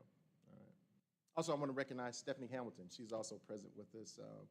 Like I said, my staff, they volunteered to come to the board meeting. That doesn't happen, so happy that they've taken an interest in this gathering. But they have just done a phenomenal job in not only doing the basic work of OCC, but getting out into the community and making sure that we kind of do that community education piece as well. So I'm really thankful for them. Any other questions? Thank you very much. Thank you.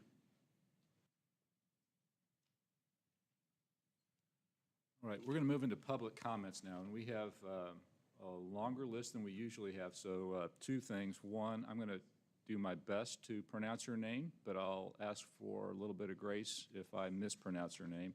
And the second, if I try to cut you off at 2 minutes, it's out of respect for others so that we can stay on schedule this morning and respect everyone's time.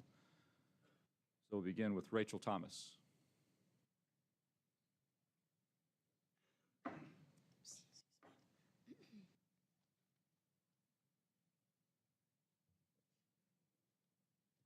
Can you hear me? Yes. There are new people that have yet to hear the names of victims murdered by KCPD.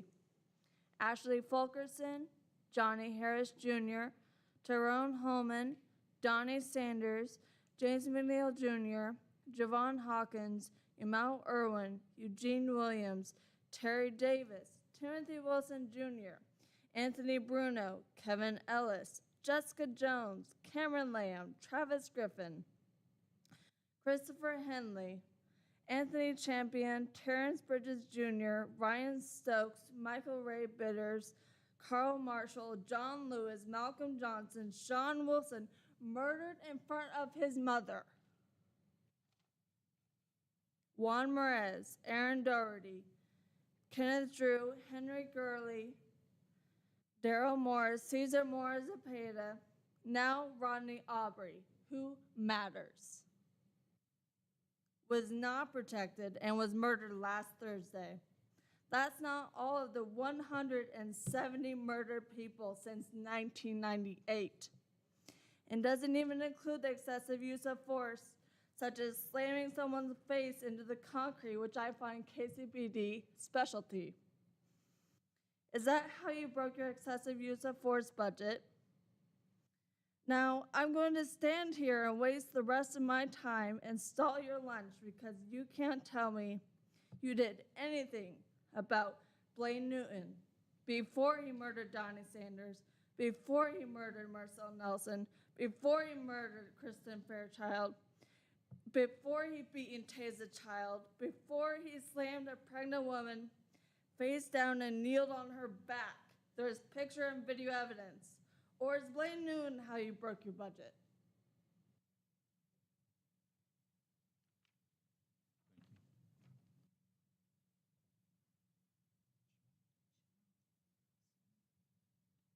Charlie Pipsel? Porch, sorry.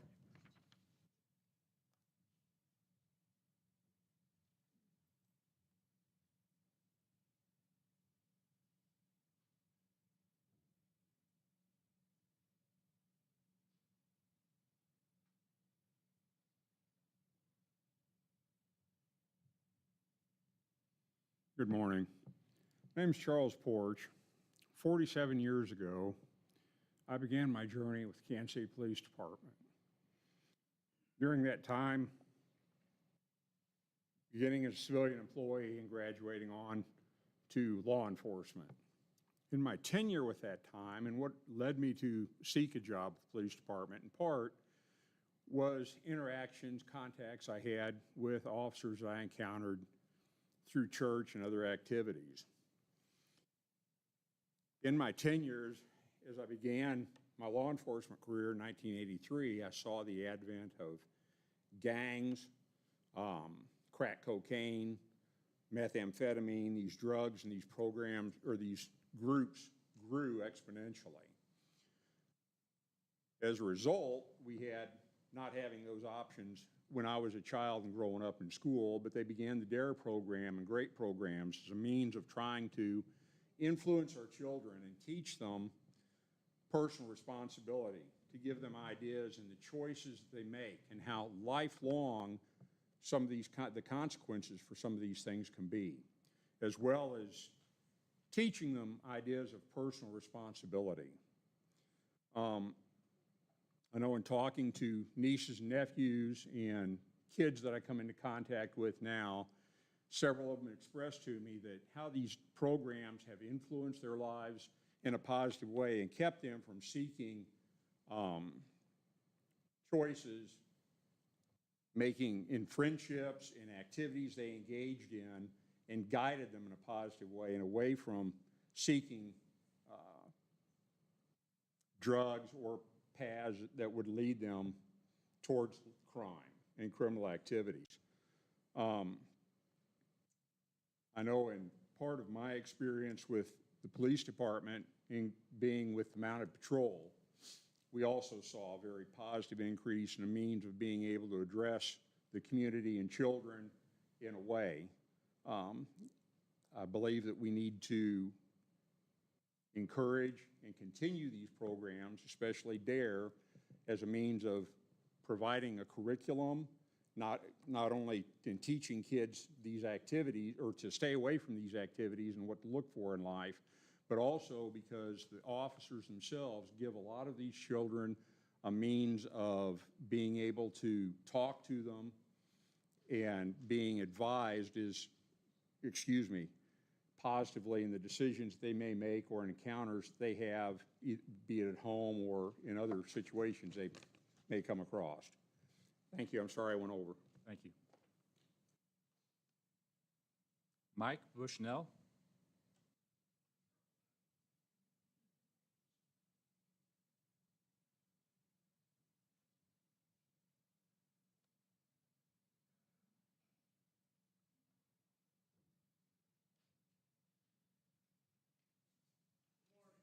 Morning. My name is Mike Bushnell, and for 28 years, I published the Northeast News. For 10 of those years, I was also president of the Scarrett Renaissance Neighborhood Association. During that time, and I see a lot of familiar faces out here that I've worked with, partnered with over those years, I'm here to advocate for the saving of the DARE program. And the reason I say that is because why would you cut a program that positively impacts over 60,000 youth in Kansas City? And many of those kids are in at-risk neighborhoods and are in at-risk situations. You have to excuse me, it's been a while since I've testified in front of a group, so I'm a little nervous, believe that or not. But one look at the homicide stats, and it's easy to see that this program is necessary. I would refer you also to a program that we did at the Northeast News a while back, and that is we sat down with some of these gang kids and did podcasts with them. And one kid in particular, he was 14 years old, he was waiting for his court date, he had an ankle bracelet on, and he told us in that podcast, you can go listen to this, he was 12 years old when he started selling guns and stealing things on the street, 12 years old. This program could have reached that kid. So to that end, I would basically say, let's keep the program. It does so much good for so many people. And with the focus on youth and engagement, I don't see how you can possibly cut the program. So thank you very much. I stand open for cross-examination. It's a debate term. My wife's a debate coach. Thank you very much. Thank you. Thank you. Dana Ostertag.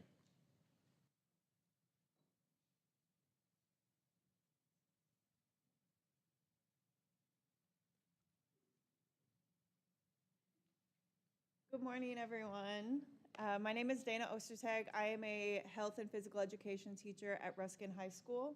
And I'm just here to quickly highlight the DARE program and the impact of the officers in our school. For one, I'd just like to start with, as a health teacher, I've specifically in my classroom seen the academic progress, better test scores, specifically in our health unit that covers all of our DARE content.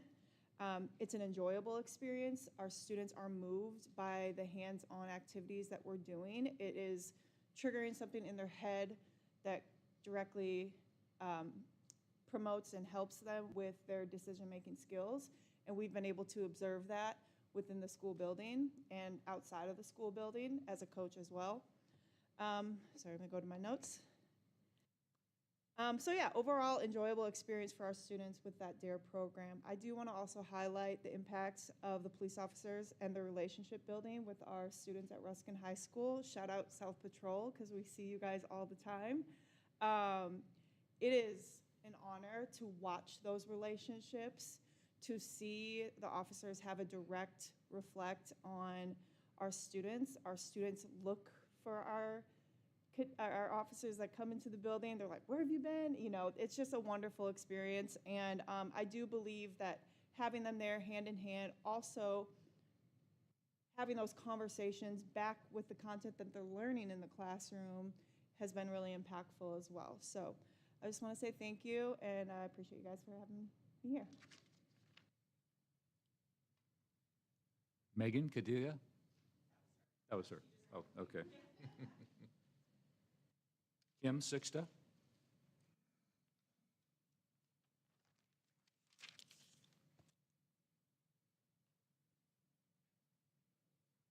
Hi, good morning. I'm Kim Sixta. I'm an educator in the Hickman Mills School District in South Kansas City. I am also here to advocate for the DARE program, the great programs. I think they are necessary in our area and across the community as well. I've watched my own students go through this. My children have been through these programs. They are critical. So I want to highlight education, right? Because that's the root. We heard earlier today some of those stats, and we know that these actions are reactive, and we need to be proactive. And that's where it starts, with the education, with these programs. Also, I want to echo what Dana said with regard to, excuse me, community outreach and the relationships with our officers in the school. I think this is critical. Our kids depend on them. We are building, they need to see positive. They need to see positive with our police officers in our department. And huge shout out, thank you, South Kansas City, Central, Metro. We see you guys in our schools all the time. We are grateful. These kids need that positive reinforcement. This DARE program offers that as well. We see the consequences if they don't have it. So I just want to advocate and say, please, do not cut the DARE program. I know that it is grant funded. I know that that grant has been approved. I see no reason why we should not continue. Thank you. Kelly Petard?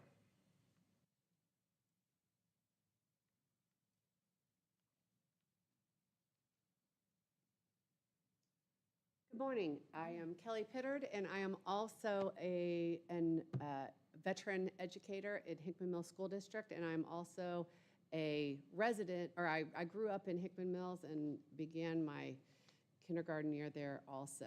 I am also here to advocate for the DARE program. No longer do we need to crack an egg and say, this is your brain on drugs. The one thing about the DARE program that I've researched is that it has been modernized. And so to add to what some of the other people have said, it has become a very modernized education tool that is promotes decision-making, critical thinking, and it helps with healthy coping skills.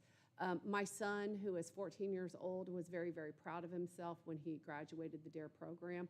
And much like the 14-year-olds that come to my house today, they even hold their card and they're excited to go to the McDonald's to even get their free drink because that is still part of it. I see a knowledge of the drugs and alcohol that is much higher than what it was back when we were all growing up. And it is an invaluable source of knowledge and decision-making skills that comes straight from this program. The ability for the children of today to be able to have the confidence and the knowledge to be able to turn away from things that even we see that their parents are struggling with is an invaluable resource that only the DARE program is actually able to teach them and that is teaching them. The other thing that has been touched on is some of the statistics. I did look up some statistics, and there's some national research that has been done, and I am going to go over, that says that the DARE program actually, especially the modernized version, has actually decreases drug, alcohol, and tobacco use by 38 to 44%. And so seeing that is also one of those things that when you put the actual research behind it, that we can see that not only do we need it in Kansas City, that we need probably even more of it. It is grant-based. It has also been, from what I understand, in the combat initiative line item, and yet it has been eliminated. These are things that, again, shout out also to South Kansas City, the South Kansas City officers, that they are so good at building relationships with our students that one of the things that I want to leave you with is a student that I had a couple of years. One thing I do with my seniors is I have them do thank you letters every single year. And one of the thank you letters that I had was to actually one of our SROs. And what he put in that letter was that had he not had a relationship with him, that he was pretty sure that he would have dropped out of high school and been in jail by then. And the relationship that it has with the DARE program, with the relationship just being able to get the students at a young age to understand that the police officers are there to support them rather than be against them, and then how they grow up with that, has that much of an impact on their lives. It only takes one to make a change in somebody's lives. And we as educators see that over and over again. Sometimes it just takes one conversation to change a trajectory. And to have this program eliminated when one officer can actually reach 1,000 students in a school year is something that really needs to take a look, be looked at and put back into this school year before this school year starts in just a couple weeks. Thank you very much for your time. Cheryl Ferguson.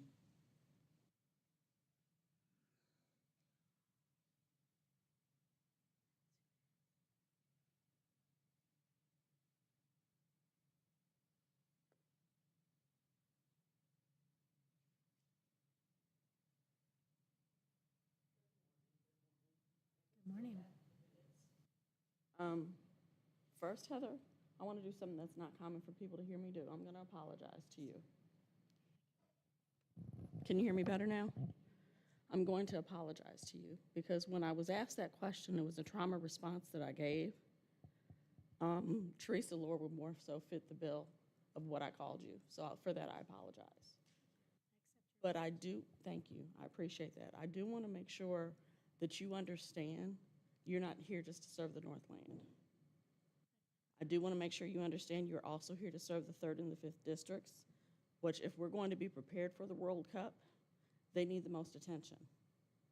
That's going to be the detriment to our city if we don't do something to help clean it up soon. I want to thank you, Chief Graves, because you've had an impact to have me have to be here less, which has worked for me because I work a new job now. So I really don't have much more than that, but I just wanted to reiterate to make sure that you set your 1st district aside and your Kansas City district is what you wear.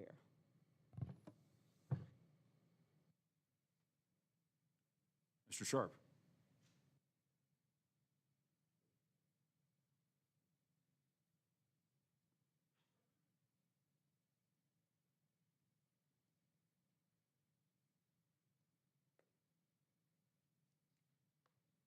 Thank you very much. Is this a good place to stand? Yes, sir. Okay. I'm John Sharp. I'm a former city councilman in Kansas City, Missouri, and I am a member of the Combat Commission. I'm here to testify as an individual.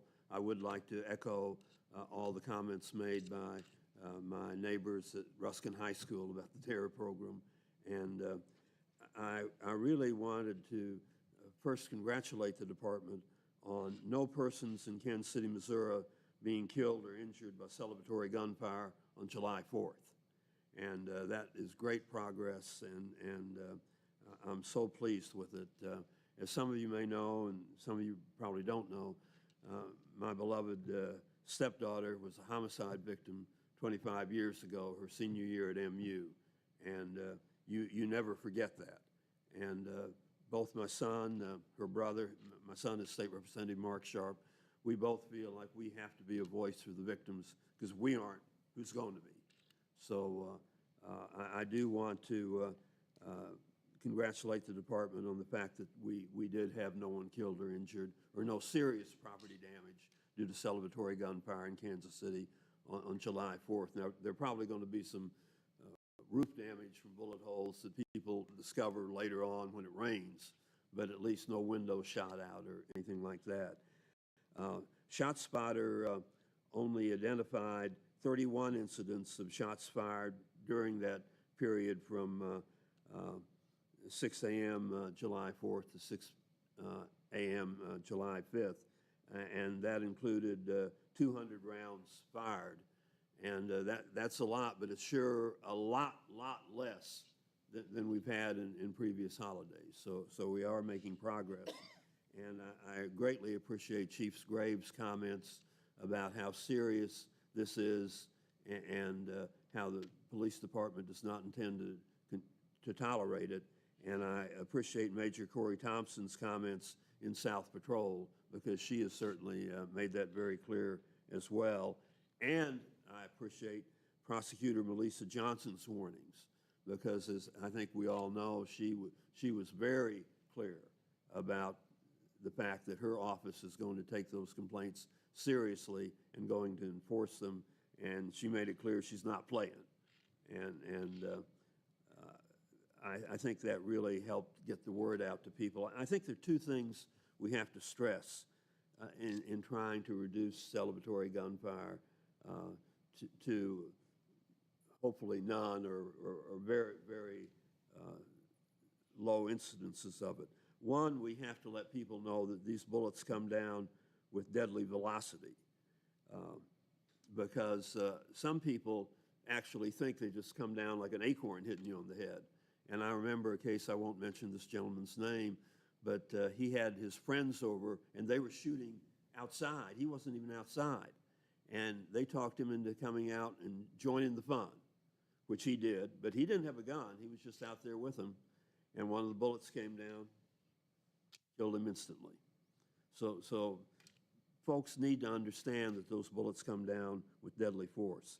They also need to understand that celebratory or other reckless gunfire within or into any city limits is now a serious state criminal offense, punishable by up to a year in jail and up to a $2,000 fine for the first offense, and subsequent offenses are felonies punishable by penitentiary terms since Blair's Law became effective.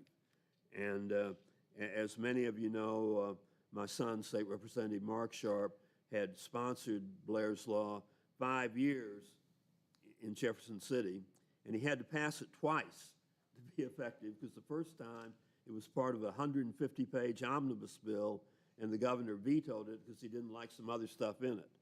So Mark had to pass it a second time before the governor signed it and enacted it into law last year. But this was the first 4th of July where it was in effect. And we are trying to make sure that people know those two things, that the bullets come down with deadly force, and it's now a serious state criminal offense. And I would respectfully suggest, and I know your department's working on this, but I would, and I know you're short on funds, but I would respectfully suggest that we try to get the funds to expand the shot spotter system to all areas of Kansas City where there have been significant reports of shots fired. Now, maybe you already have done that. I just don't know that you have, because I know it was just covering most of the central city area. But we sure want it covering the Ruskin area, and really like it to cover the whole city, but at least the areas of the city where you've got significant reports of shots fired. And I'd again commend the chief and trust that she will continue to enforce Blair's Law week in and week out, not just on holidays, but every week, because holidays are a difficult time to enforce it because there have been so many shots fired. That's a risk to officers being out there with that many bullets coming down. So it would be my thought to try to start doing this on Friday or Saturday nights or both, when it's not that prevalent. But the word's got to get out. The word's got to get out that the party's over and that it will be enforced. And I'd also suggest that you have the list of the 31 locations where the 200 shots were fired on July 4th.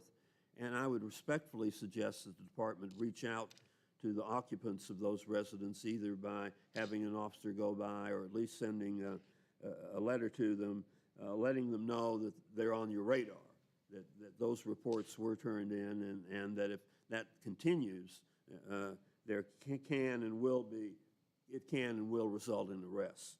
Because you don't necessarily have to arrest somebody to let them know they can't keep doing this, but at least you've got to warn them that, hey, we know what you've been doing, it's got to stop. And I'd also respectfully suggest that you add local elected officials, particularly city council members, to the email list for homicides, so homicide victims are more than just numbers and are seen as individuals. Because there have been some elected officials over the years, because I know I've had some pretty frank conversations with folks, that have this idea that if you're a homicide victim, you must have been involved in some mess. Well, number one, that's not true. And number two, it's very disrespectful. My stepdaughter wasn't involved in any mess. The scumbag that murdered her met her at a poetry reading and gave her a phony identity. And then when she found out the real deal, he was a fugitive felon from Spartanburg, South Carolina, she tried to get him to turn himself in, and he was beating her, and then he forcibly smothered her to death. But there are many, it kind of devalues their lives when people have that attitude that if you're a homicide victim, you must have been doing something shaky yourself, and it's just not true, and it's disrespectful. And so I think if the city council members got the actual homicide reports like I do as a member of the media, and see the names and the ages and what these homicide victims are involved in, not just the daily homicide report, but the actual reports when there is a homicide. It makes them understand that these are persons. These aren't just numbers, and that we should not tolerate being one of the top 10 cities in the nation in per capita homicide rates. It's not normal. We shouldn't tolerate it. We shouldn't accept it. And these people deserve to continue to live. And we need to make sure our elected officials see them as human beings whose lives had a value, not just numbers. So I would greatly appreciate the department considering these. I would like to mention just in closing, I remember when Chief Rick Smith was the chief, and we were walking around the track up at the academy on a journey through grief. That was a fundraiser for parents of murdered children that unfortunately I was a member of.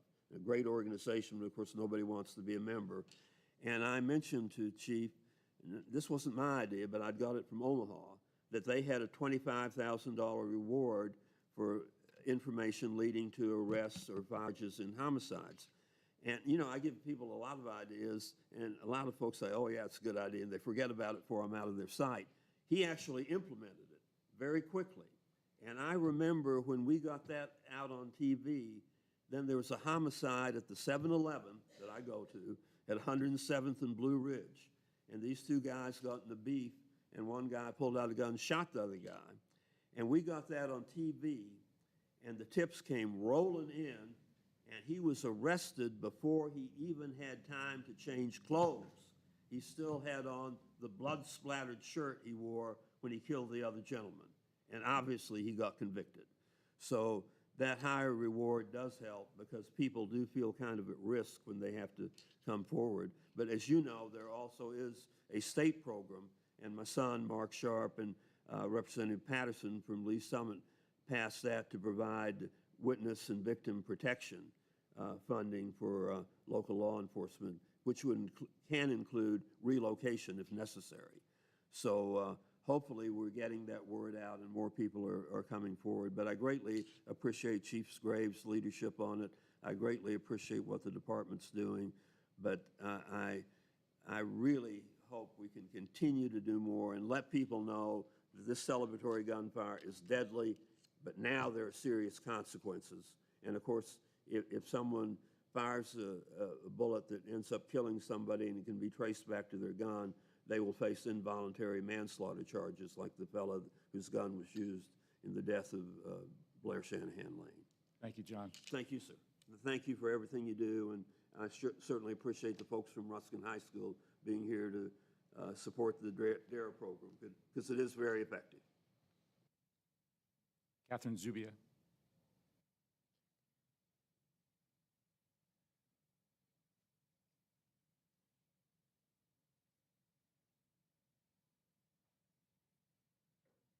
Hi, good morning. I am a sixth grade teacher at J.A. Rogers, which is on the east side.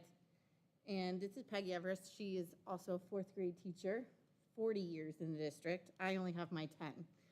So I'm here today to also talk about the Great and Dare program.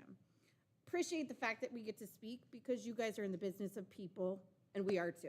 Like, your greatest asset are the people that work for you, and we are for our students. So on that goal, we're totally united.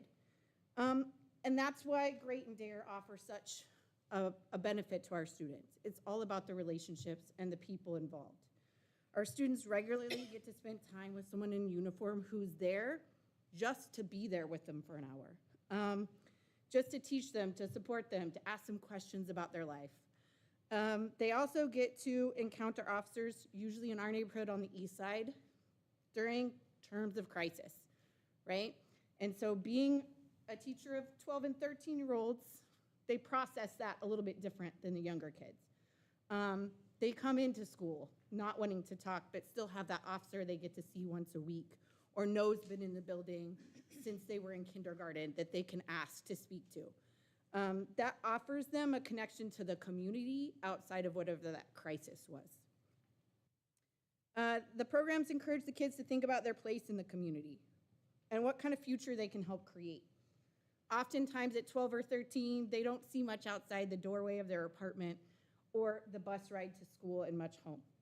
The East Side doesn't have Parks and Rec necessarily. We are blessed with the Powell Center, don't get me wrong. I like spending my weekends there and seeing them play soccer and go to the Boys and Girls Club and watch them play basketball. But in general, my kids participate in competitive soccer and play volleyball. And those programs just aren't available outside of the school. But they are available at the Powell Center. They are available when officers come and watch them play other places or come out on the playground and do kickball for a second.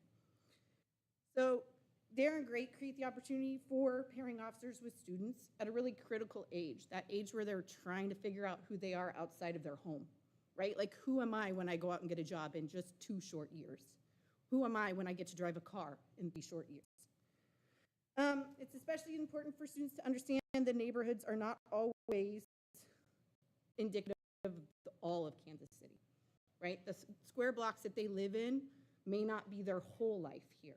What does it look like at UMKC? What does it look like at Rockhurst? What does it look like to be a part of the bigger Kansas City. And students learn to see themselves not just as individuals, but as contributions to Kansas City's future. They are interested in what it looks like every day that an officer goes out. They're interested in what that looks like, who they talk to, what their job is. And those relationships built early on help to get rid of fear and mistrust and develop those things so that those kids aren't walking up when they're where they may or may not should be if they're out and about. And hey, how are you today? Instead of walking the other direction. So I think it's for a safer, stronger Kansas City, where students are seen, supported, and inspired to lead in the classrooms where they're there every day to learn new habits and make new choices. So in closing, I'd love for you guys to think about supporting the Dare and Great program. And remember that we're all putting these parks in and asking kids to come out. We just put one at the 9th and Van Brunt. You know, the turf's great. We've got one up at Frank Vadek on the north side. And all these places that we want the kids to come out at. I go help coach soccer, and we got 16 kids that show up every day just to kick around. But having an officer there, when they come through and do their patrols, they disappear, right? They go back to the Line Creek apartments, they go back to where they were, they wait, and they come back. 12 and 13, they're meeting those guys, hey, waving, oh, you want to kick a ball? Great. There's a relationship there to be built. And there's a relationship that, in our school alone, has been 2,000 plus students. We have the largest elementary building in Kansas City Public Schools. I teach 90 kids a year between 4th, 5th, and 6th grade. So that's a whole community on the east side that gets that relationship, long-standing.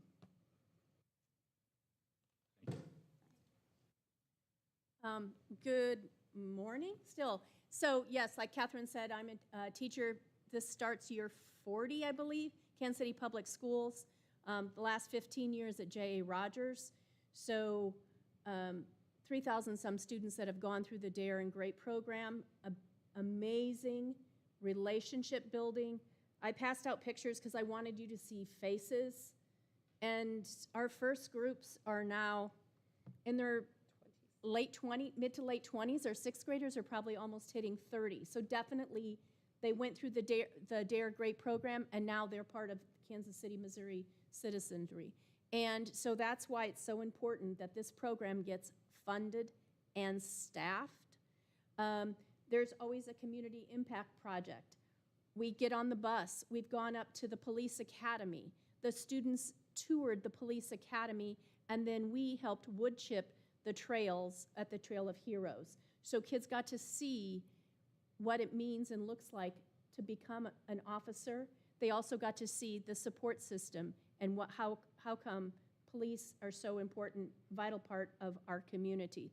Just like educators, there's so many of us that are part of the village, and we're asking that you support and fund this part of the village. Thank you. Thank you. Andrew Acosta.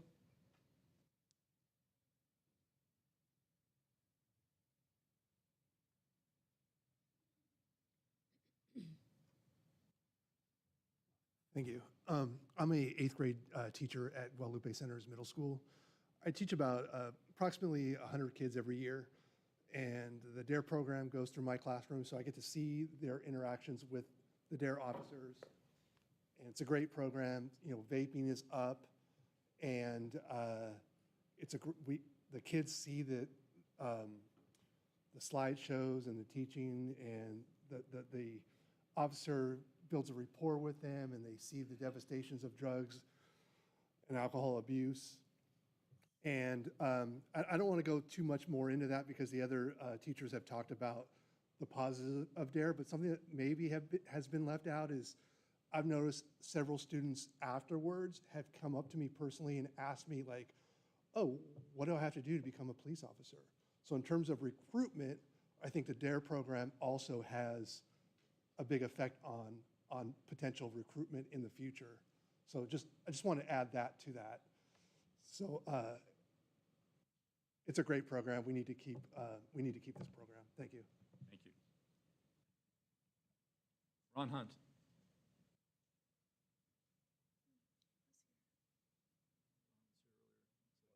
No longer here. All right.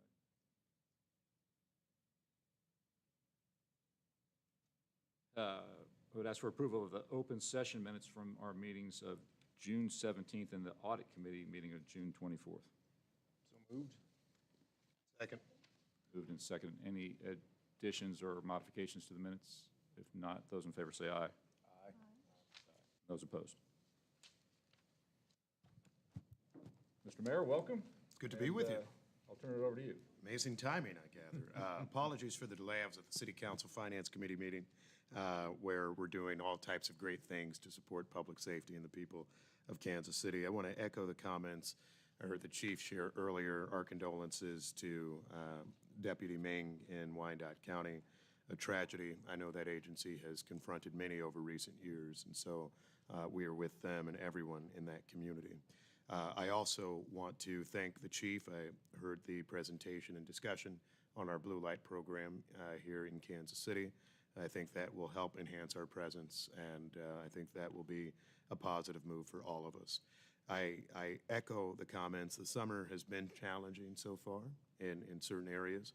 I think you are seeing strong responses, though, in all of the areas. And the other thing I want to remind people of is that the issues don't just go away. So the police department stays out there even when things aren't getting attention, be it street racing, be there different areas where there have been different disputes, challenges, and beyond. And so the department keeps addressing them all the time. More broadly, I want to welcome Commissioner Hall. Welcome, Commissioner Hall. I think you will see that this is an outstanding group of people to work with that work on behalf of an outstanding agency and a great community. And so I'm proud to work with you once more, and we look forward to several good years together. Commissioner Hall, any comments? Well, I just want to say thank you so much. I'm honored to be a part of this board. You are an amazing group of leaders that I've gotten to know, and I'm looking forward to learning from you all. Chief Graves and all of your staff, you guys are extraordinary, and I'm really honored to be a part of this community. I've obviously been a part of it for a number of years with my family, but I also just know what it's been like working with you on the other side of the street, and now getting to bring some of that knowledge over onto this side of the street. I'm really grateful to be a part of that. So thank you, and I appreciate the opportunity to work together. Thank you. Mr. Boswell. First, I'll say, Commissioner Hall, welcome. Heather, I look forward to serving with you. It'll be a terrific 4 years. Second, Chief Graves, I want to thank you for the work you did in Washington, D.C. Obviously, it's important to get the message across, and appreciate your good work. And lastly, Mayor, I want to thank you and the City Council for the additional funding for the needed vehicles, and we appreciate that very much. So thank you. Romeus? So another great meeting. I really would like to extend a thanks to the people who came out today to advocate for DARE, to advocate for their positions regarding their neighborhoods and safety, representing the entire city